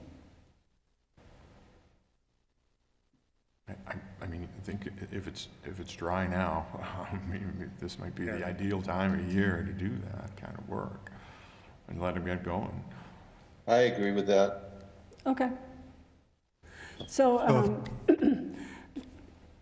thank you, Mr. Piermarini. Yeah. I do see that there was a river crossing. There's, let's see. Let's open the floor for public comment. Would anyone, is there anyone from members of the public that would like to speak in favor of or against this hearing, or would like to request more information? Please state your name and address for the record. Do we have anyone? The chair notes that there is no one in person in the meeting. Is there anyone waiting in the Zoom? I am not seeing any hands up, and all of the half dozen abutters did get the green cards. So you're on the screen now. Thank you. So hearing none from the public, let's turn to the commission. Are there any commissioners that have questions related to this? Madam Chair? Yes. I would just like to know if Mr. Smith or Mr. Erickson have any comment on this project. I can go first. I've got questions. My first question is, how do you plan to stabilize the trench after you're done with the construction? I was going to see, other than the stream, or everywhere else, it's going to be seeded. Wherever you have exposed soils. Yeah, it's going to be seeded. The stream bed we're going to put those cobbles back in place. So put the cobble back and you'll see, because it really looks like subsoil. So in that particular area, it doesn't look like seed would take. There's not enough organic. Yeah, no, I agree in that section. Yeah, that's the bottom of the stream bed. But yeah, everywhere else I was planning on a seed mix. And how about maybe a mulch? Yeah, no, we can do that. Like a straw mulch over the seed? Yeah. How about erosion sedimentation controls? Where are they proposed? There's, I didn't color them, but they're on the south side of the trench all the way from front to beginning to end. I show it and I have it labeled as the silt sock. Okay. And that's the low side of the trench, so we'll stockpile on the uphill side of the trench and we'll have the silt sock on the low side. Okay, if the commission were to put a requirement that the work be done this summer, and I understand that the summer is quickly coming to a close, but you're absolutely right. This is the ideal time to do this work. If the commission were to put a condition stipulating that it be done this summer, would that be a problem, or are you confident that you get that it could actually be completed within the next month or two? Yeah, no, that's not a problem. Okay. That's all the questions I have. Thank you. Thank you, Mr. Smith. Commissioner Erickson? Hi, Mark. Hi, Nick. Just one question for you. So I know that During this time of year, that stream bed is typically pretty dry. I think most of the source water for that stream is that outfall that comes off of, I believe it's Route 12. It takes a catchment area all the way up towards Twin City Plaza and whatnot. So I guess the question is, you know, what's the contingency plan for a large thunderstorm that dumps a bunch of water down this channel, say during the middle of construction? Well, we'll have, like, I'm showing the sill sock all the way through the stream bed. I mean, I can put, if you want in that area, I can double up, you know, maybe put hay bales and the sill sock. It's totally up to the, but I mean, we're not going to move that sill sock until we're done. So if there's any kind of a storm, you know, that would be, with catching any erosion. Okay, perfect. So I think that's adequate. I like what you're proposing. My gut feeling is that this will probably stay dry for the majority of construction if you get started, you know, as soon as possible and are trying to finish it up by the end of the summer. So I think it's better to do it now than try to push it off to another season. Just because we are, you know, in a bit of a drought period here, so it's actually better for construction. Yeah, no, that's exactly why we want to get it done. Yeah.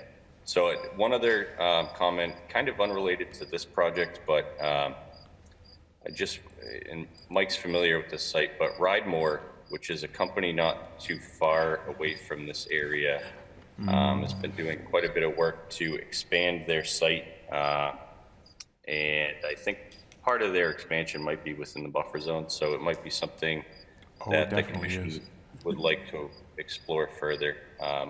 And my gut feeling tells me it's a violation. So just the heads up on that one. And to update you, Nick, Commission authorized sending a violation notice a couple of months ago to Ridemore. This is the area that we're talking about. Remember, Mark Barbadoro and I, several months ago, one afternoon, saw and noticed that there had been a bit of fill in a little parking area here. Actually, Peter at the airport tipped us off about it. And all of this area there's quite a bit of fill and riprap. Where'd it come from? Well, let's stick to one thing at a time. There's definitely a violation there. We, the next day after Ridemore got the violation notice, I get a call from his engineer, Alton Stone. I've talked to Alton a couple of times. In the meantime, he had a surveyor go out and get more topo of the area. Talked to him just earlier last week, actually. This week. He is working. He will be submitting a notice of intent to rectify the situation, or at least ask permission after the fact. So that will be coming, and he apologized, and it has been a couple of months, but he is working on it, and will be submitting a plan showing this area for the commission's review. And you can do it at what you will, pull back on some of the fill that Nick is referring to. So the fill that Nick's talking about is Ridemore's fill? Correct. And a source of that might be some other location within the city of Fitchburg that we referred to earlier this evening. Okay. That's another subject. Thanks for the update, Mike. And that's all the comments that I have about the site. Thanks, Mark, for the presentation, and hope you guys can get this done fairly quickly. No problem. Thank you. I have a comment to add. Go ahead, Dr. Baker. Pursuant to what Nick Erickson just said, Commissioner Erickson is very wise to raise the issue of a potential storm, because here in Fitchburg, just I think it was about a year ago, we reviewed a similar proposal by the Fitchburg Water Department to put a new water line in up on Falula Brook. Yeah. And indeed, a heavy storm actually caused I would call it a washout of one of those crossings with noticeable impacts to Falula Brook, which, unlike this stream, was actually still flowing to some degree at that point. So this is a real issue, and I would ask Commissioner Pierre Marini to please take special measures to ensure that that doesn't happen. Okay. Thank you. Mark, could you have like a stockpile of extra erosion Yeah. control material I'll- on site? Maybe? That's what I'll plan on doing, and I'll probably double it up in that area, just while we're doing the work there. Okay. Mr. Piermarini, are you familiar with what happened up by the water department? No, what do you mean, the one they just talked about? Yes. No. Nick is, and John. Yeah, no, but I mean, it basically washed out 3 giant culverts that had been placed there to move to keep the water moving, and it was a big mess. So you might want to over-engineer this, because they thought everything was fine at up at that water department site, and it just washed it out.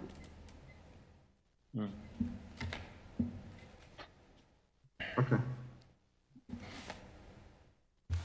Also, I had a question. I guess, is there any other members of the commission that have any questions or comments?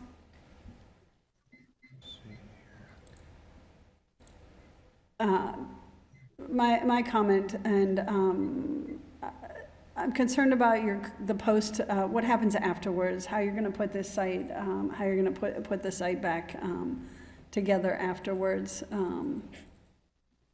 And I want to request some photos upon the completion, and I think we'd like to know the construction schedule. And I wanted to remind Mr. Piermarini that we do have unannounced inspections throughout the construction season. So just to remind you that we expect compliance throughout the whole time of the project. No problem. Did we have some documentation about how you were going to put it all back together afterwards? Is that what? Yes, it's within the notice of intent, but as Tim had mentioned, I'm going to seed, but I will put straw as well. So I don't know if you want to put that condition.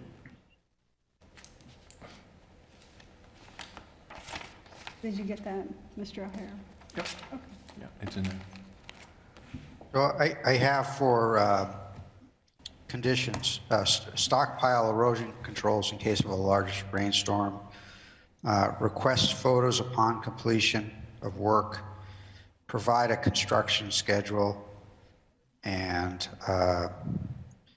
seed and mulch exposed soils.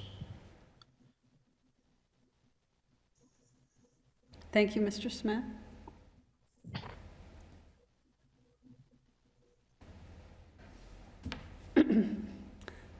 Can we have a motion and a second to accept the notice of intent, Leominster DPW water main replacement on Battle Street, to include the boilerplate order of conditions, pre-construction hearing with the agent, environmental consultant, the contractor, and heavy equipment operator, inclusive of the special conditions brought forth by Mr. Smith?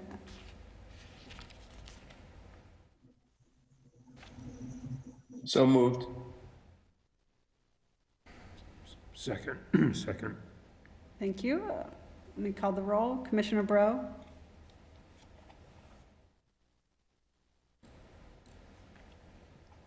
I don't know if I'm... Did we lose Brian? No, I still see him. Commissioner Bro? Aye. Commissioner Baker? Aye. Commissioner Christian? Aye. We've lost Commissioner Donnelly. Commissioner Helene? I think you lost Mary, too. Commissioner Jacobs? Aye. So do we have a quorum? Yeah. Yep. Okay. Commissioner Satterfield, aye. The motion passes. Thank you. We'll see you, Mark. Thank you. Thank you. Have a good night. Marini. Thank you. All right. Moving forward, we've got some extension permits. Permit number 155-711. Oh, actually, that was under the certificate of compliance, actually. Oh. Hold on, let me, this is the tail end here. Actually, 292 Williams, that was on the corner of Williams and McIntyre Road. Yeah. Last winter, it was an older house, it's a failing system, new system in the back. There was a intermittent stream running adjacent to that. Work was done last winter, actually, during cold weather. They hydroseeded, asked for it like 6 months ago. I said, no, that's stupid. It's because nothing had been established by that time. Vegetation is well established now. I have the certificate or the request for a certificate of compliance from, this was the former conservation agent in Lunenburg, Matt Morrow, and the sanitarian, both attested to the fact that things have been done according to the plan. So it has been sold to a different owner several months ago, but that should be good to go. So they're requesting a certificate of compliance so they can put on record and sort of clear the chain of title. Can we have a motion, so, and it's been inspected? Mm-hmm. Yep. We have a motion to to approve the certificate of compliance, 292 Williams Road septic repair. And that includes a signature, the fact that we only have 2 of us here to sign off on it. Well, again, folks can either stop by at some point or, I mean, it's not a hugely timely thing. Okay. I mean, stop in the office sometime because I have a folder of other things to sign off on because it's missing a couple of signatures. So we need everybody to stop in throughout the week at your convenience and sign off. Do we have a motion and a second? A motion to accept the certificate of compliance. I will second. Thank you. Let me call the roll. Commissioner Bro? Aye. Commissioner Baker? Aye. Commissioner Christian? Aye. Commissioner Helene? Oh, I don't see, Did we lose Mary? I think you're down to just you folks. Yeah, I don't see her in the Okay. Commissioner Jacobs? lobby on my end either any longer, guys.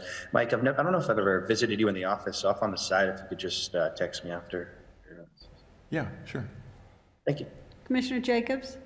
Aye. Commissioner Sarfield, aye. The motion passes to accept the certificate of compliance.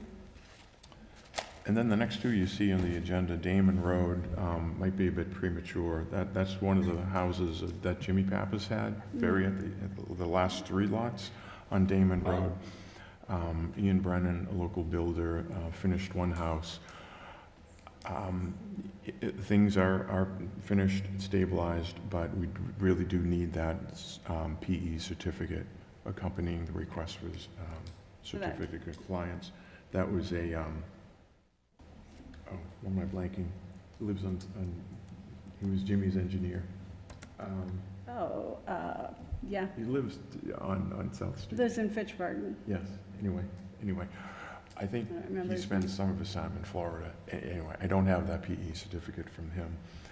Likewise, 160 Stickney Road, with the recent tree cutting, if you remember, there was one house, new house that was built by Josue was the fellow's first name, Araujo. Built a nice house. It was premature at the time when he initially requested a certificate of compliance because the hydro seeding just hadn't taken.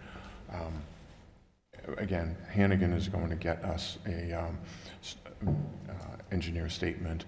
There's a few areas where a bit of erosion has happened, but so again, that's a tad premature. Next month, it doesn't hurt. Okay, here on.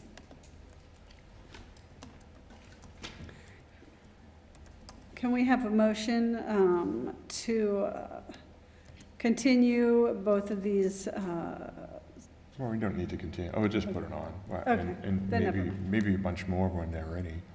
Okay. I noticed there were some cutting plans in there. Yeah, if we want to go back to, actually, there's one kind of interesting thing that, like, get back.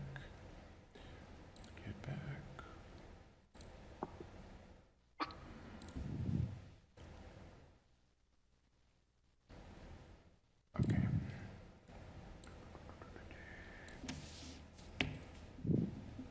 What is it? We do the back all the way out.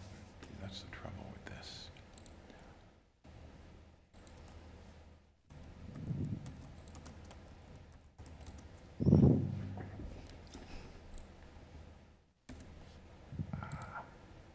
No, I want to download.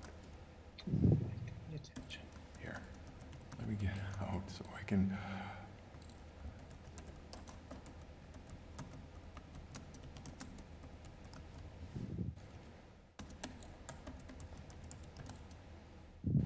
Here we go. Sorry about that, guys.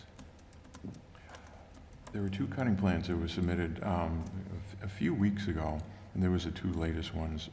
One, it's Dr. Yoon, I believe, on South Street, is a medical office as you're heading towards Leominster on the right-hand side, just past the power lines, just past Coxall Park, which has so this has been approved now by the state forester. Let's get the picture of where we are.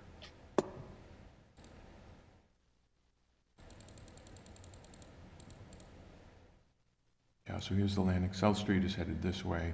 Coxall Park is up that way. Power line cuts through the site. This is excluded, but I believe that's where his... Mike, we're not seeing whatever you're showing. Oh, I forgot to... Thanks.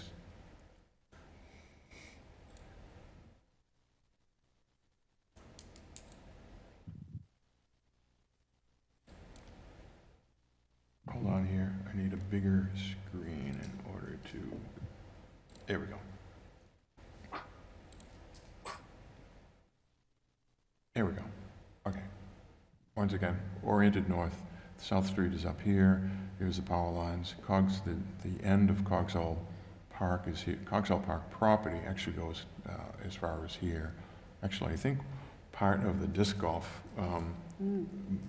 course actually spills over onto this parcel, only a little bit. So there's one stand. Here's another filter strip across this crossing here. So the gist of it has been that has been approved by the state forester with a few conditions. Notify them before start. I don't think that he has yet. We would have noticed it because this is the proposed landing right out on South Street. Proper utilization of water bars. Okay, that's one. Next one was Jarko. And this... Mike, was that first one a long-term or a short-term? That was long-term. Okay. And likewise, but here's the name that we see again, and the same forester who's been preparing many of the more recent ones. Now this is a little interesting because it's a natural heritage program letter. Well, first off, let's get the location where we are at.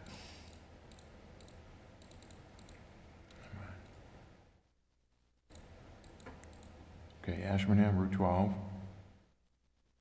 out by Joyce on the southerly side. And let's see, Jocko has a total acreage of 35. It's just off on the other side of Stickney Road.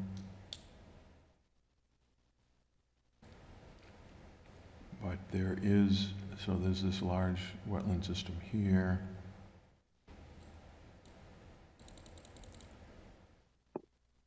And this abuts, Ralph, you and I talked about this, Westminster Hill Realty. That's the former DiBiase property, or still owned by DiBiase, actually, that extends into Leominster. Yeah, or up this way, although map's on its side. And the letter from the Natural Heritage Program. They reviewed the plan. So in order to avoid a prohibited take of creeper, Okay, you have a 50-foot buffer from the edge of Phillips Brook. No motorized vehicles within 50 feet of the brook. And reduced, a limit on reducing the canopy within the 50 to 100 foot distance from Phillips Brook. Mike, as you noted, that property is just up the street from us. It's across from McIntyre, not Stickney, but Oh, right. I'm not sure. The brook is very close to the road there, so I do not know how they intend to access the rest of the property without crossing the brook. I think they're not, Joyce, actually. If you look through, okay, existing trail, because I saw a landing, 2 landing on Westminster Hill Realty, so they must be getting in through the adjacent property. Off of Potato Hill? No, from that Forest Hill Realty cutting plan, I recall it didn't have frontage on Westminster Hill Road, but it almost does. At the very end of Westminster Hill Road, the last 3, it was an old subdivision now, but Hemlock, St. Jude, and the Loisel. And off of one of those has a stub that goes to the Westminster Hill Realty property. And that's where I think they're proposing to provide access. So I don't think they don't show a crossing, to your point, Joyce, onto Ashburnham Street. I think they all are coming in, which would be a problem with cars coming down Ashburnham Street in the morning at 50. You know better than I, Joyce. So yeah, so if this is Ashburnham Street where you're showing now, where is the proposed cutting in relationship to that? Well, does that plan show us that? Yeah, that's what the cutting plan is intended to do. You have, okay, filter strip. This area 1, you're gonna need to read this. Joyce, it's basically the whole lot that you know, that they're proposing to do cutting on. So stand 1 is the description, and you can go back to the amount taken. These are either the 1,000 board feet or a number of cords, the different kinds of trees. So total 110,000 board feet. 35 acres. Yeah, right. Yeah, it's pretty good sized. It's So, a Mike, pretty good size, but that's a tough piece of property with a lot of wetlands on it. Mm-hmm. Right, well, it doesn't look as though there's any Getting near cutting there. on the north side, directly off of Ashburnham Street. And you have this wet area, and here's where stand 1 starts and goes further to the south. So all of this is still stand 1. So yeah, it's a substantial cut. Ralph, Mike, what was your comment? I wanted to, you know, I see that Natural Heritage responded, which is good, and I'm glad to hear their proposed restrictions on the Phillips Brook, you know, impacts. But also, has anyone checked this for the presence of historic sites such as this cellar hole and maybe other features that might be impacted? Well, I don't know, Ralph, to answer that. I think that's not Chris's thing, the state forester, to go to that level. Actually, who would be good to ask would be Phil Jordan Sr. or Donnie, right? Yeah, I agree. They seem to be aware of a lot of that kind of thing. How many more days do we have to respond to these? Well, that was already, I think up in the upper right, yeah. No, at the bottom right. We're supposed to respond within 10 business days, isn't that right? Yeah, we're beyond that now, see, because. Well, how this is come we before- weren't informed sooner? I thought I sent the copy of these two out previously. I You never didn't saw see them them? before. Okay. Mike, do we know if they flagged if the forester has been out and has flagged that area yet as to where the cutting limitations are near Phillips Brook? The forester that prepared the plan, I would assume so. Okay. But I don't know for sure. I don't know if Mike, not Mike Downey anymore, Chris, the current state forester, has been out to the site. Usually I think he does prior to putting his stamp of approval on it.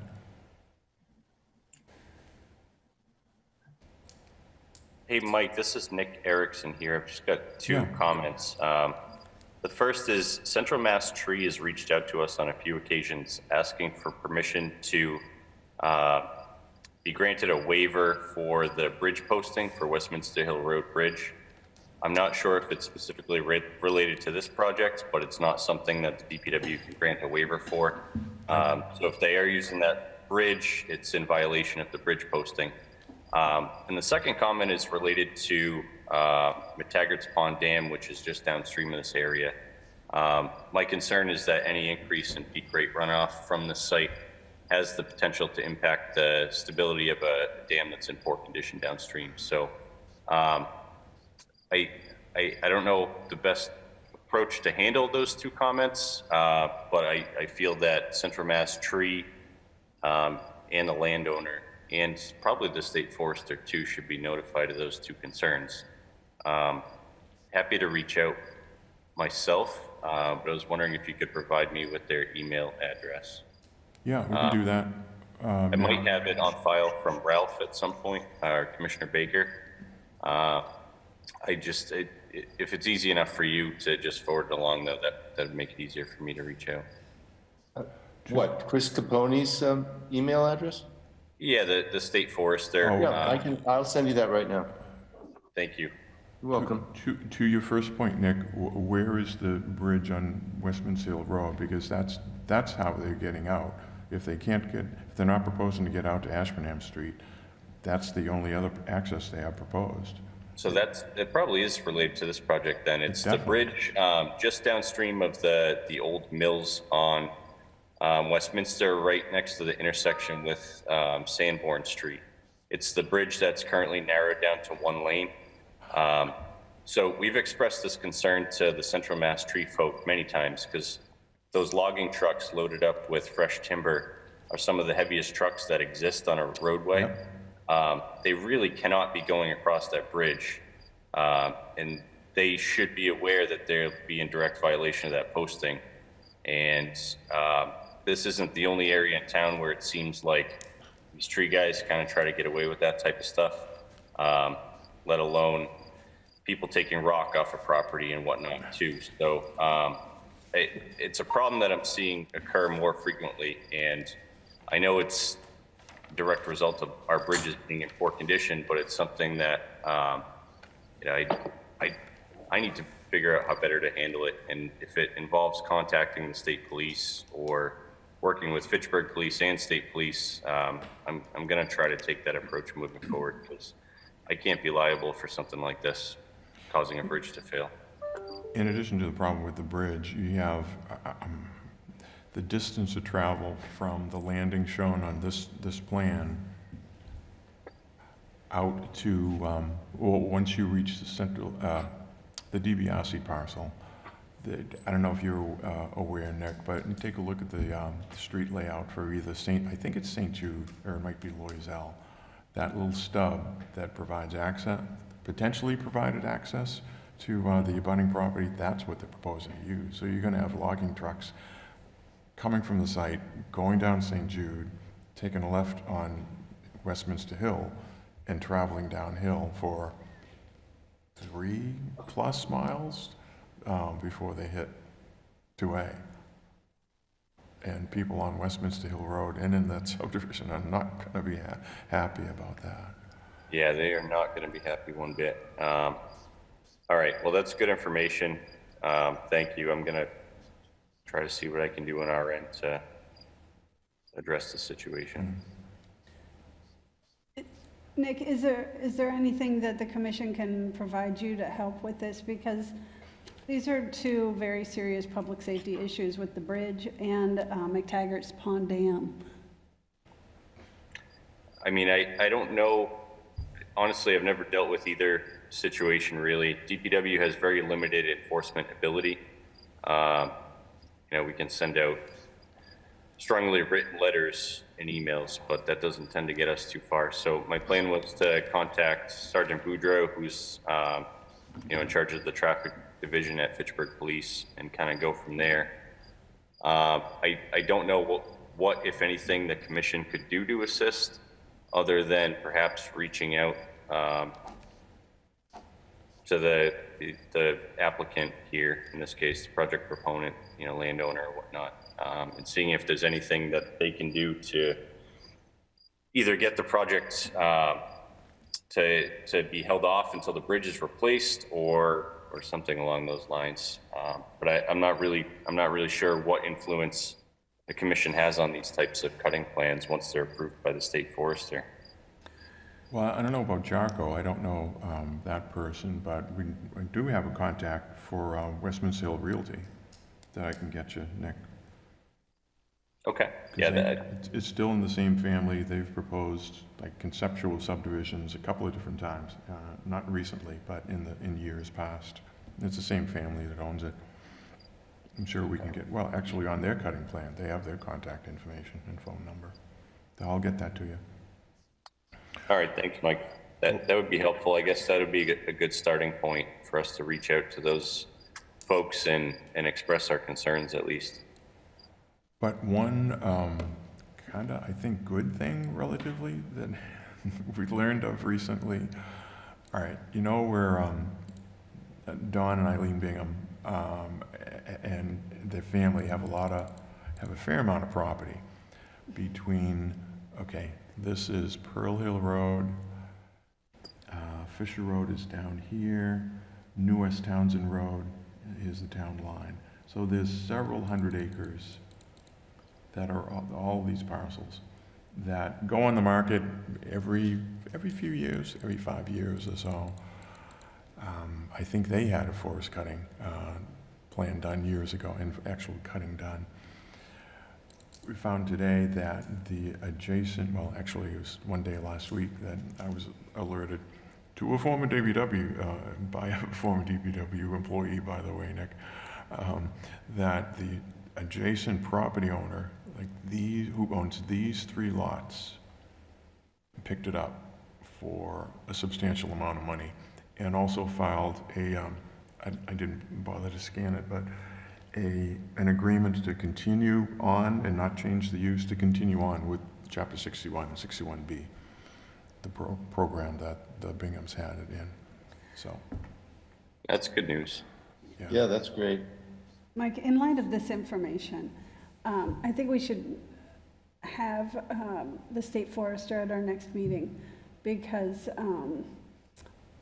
it sounds like there are some, some of these are more complex issues than just perhaps looking at the, you know, paper and walking the site, because I don't know that the state forester, how concerned they are with trucks going over a bridge that's they're not supposed to, yeah. Or, you know, the hydrologic impact on a dam that's deemed unsafe. That's really out of the scope of what the state forester, the regional forester, service foresters can do. I think it would still be nice to have him here so that he can understand what the some of the complexities that are going on with approving these plans in Fitchburg, that he should be aware of. That maybe he's not legally required to look these up, but he should be aware that we do have some, you know, in light of bridges that need to be repaired, or dams that are unstable, that they need to be aware that the impact of these logging operations are going to, what the overall impact will be. Yeah. Well, like Nick had mentioned, some of it would fall on the local police department. I mean, earlier, a while ago, there was a cutting plan for a couple of different parcels off of Franklin Road. If you're heading west on Franklin Road, before you start to turn uphill, turn south down towards Fifth Mass, two abutting properties. One, I think Carboni was the family name, and another one for that Oak Hill Country Club owned. Both submitted forest cutting plans. The one for the Carboni property proposed an access off of Franklin Road, directly opposite Depot, and a short distance around from that curve. So I could just picture trucks, cars coming down, not having enough time to react. Anyway, Sanjay Boudreau, I had some comments on it. They ended up making an arrangement with an abutting property owner and have the truck and the trucks go out further down in a safer spot on Franklin Road. So I think if you contact them early enough, maybe the property owners or the forester can make some adjustments in their cutting plan. Well, I think it can be said that a bridge failing because that would have an impact on the water that's flowing underneath that bridge. Yep. And the dam failing would definitely have an impact on, downstream. This is a case where it'll fall on enforcement. Who's going to enforce it? That's a great segue. You know? That's a great segue, Commissioner Christian. I'm dealing with that personally on Ringe Road. We know that overweight trucks are going over a bridge. State police won't handle it because it's not a state highway. City police, our own planning board says the neighbors will monitor it. So I don't see where that will go. So this is an excellent segue to our last, the last issue we have to talk about. And, excuse me, Tracy, could I just make one comment before we leave this topic of cutting plans? Sure. As you know, one of the reasons that I convened the Fitchburg Forest Forum was to try to raise some of these issues to a wider group of forest landowners in Fitchburg and in surrounding towns. And I would like to ask Mike, what's the status of FATV? We're still working on it, Ralph. We're still working What's that? on it. We're still working on that, okay? It's really important to get that, out there, make it more widely available, because otherwise, just a very limited audience got that information, Mike. Right, okay, noted. Thank you. I had that on my, my list of questions to ask Dr. Baker. Okay, great, thank you. So lastly, Commissioner Donnelly had he had submitted some paperwork that basically is talking about the violation protocols and policy. And so Commissioner Christian had recommended a special meeting where the commission itself can sit down and discuss these violation protocols and the policies associated with them. And if we could, I think we should have that meeting where we discuss this, and we can post it so that anyone can join.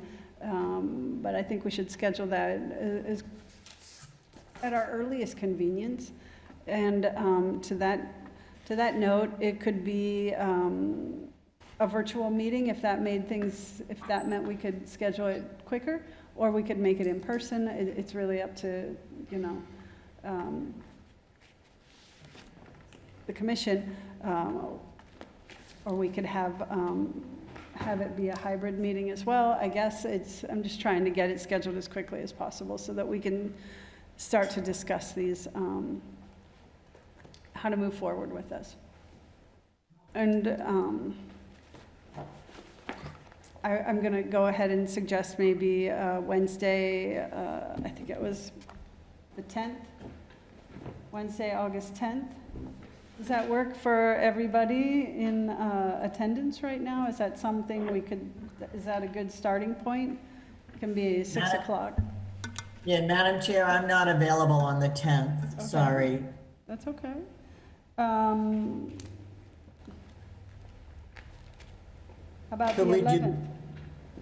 She won't be back. The 11th, you'll be fine.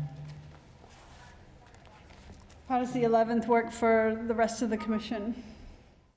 I'm sorry, what time?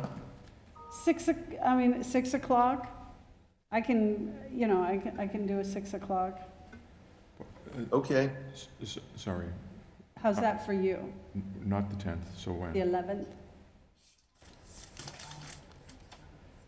Yeah, okay. Well, we'd have to check to see if this is available. It might be. I'm not sure who's here on Thursday evenings, but you could always do it virtual too. I mean, you could only virtual. Yeah, I think even that might be good too, just to have it be completely virtual. Just so we could get it started, get that process started. So violation policy is.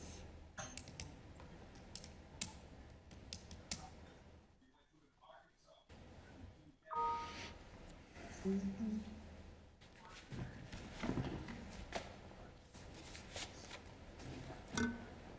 6 p.m. What was the date again, please? Thursday, August 11th. Yep. 6 p.m., 6 to 7. Let's go 6 to 7, and whether we need it or not.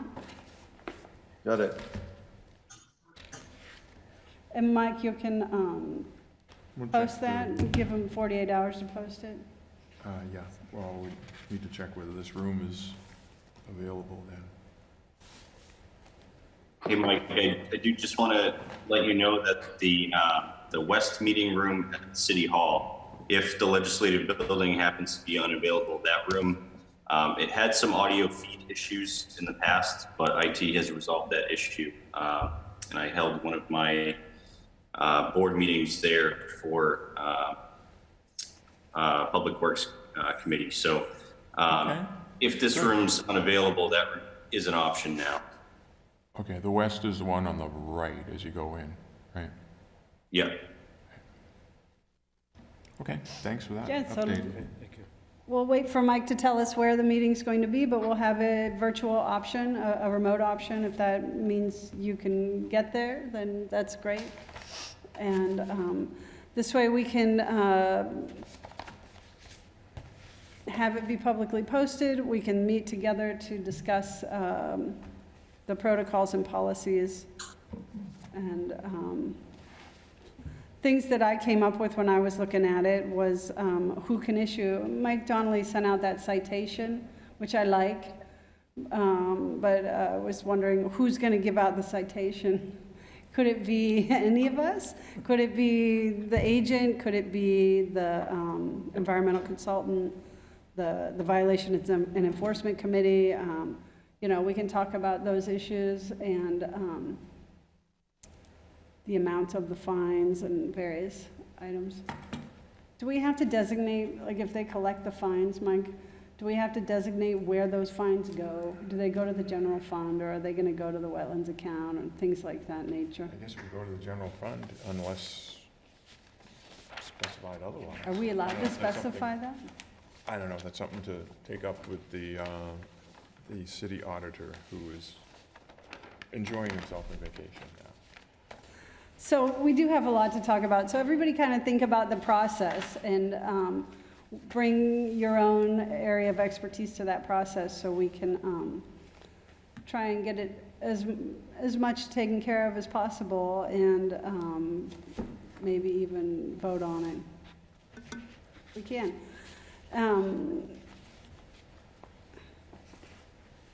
And I think on that note, we have a motion and a second to adjourn the regular meeting of the August 3rd, 2022 Fitchburg Conservation Commission meeting.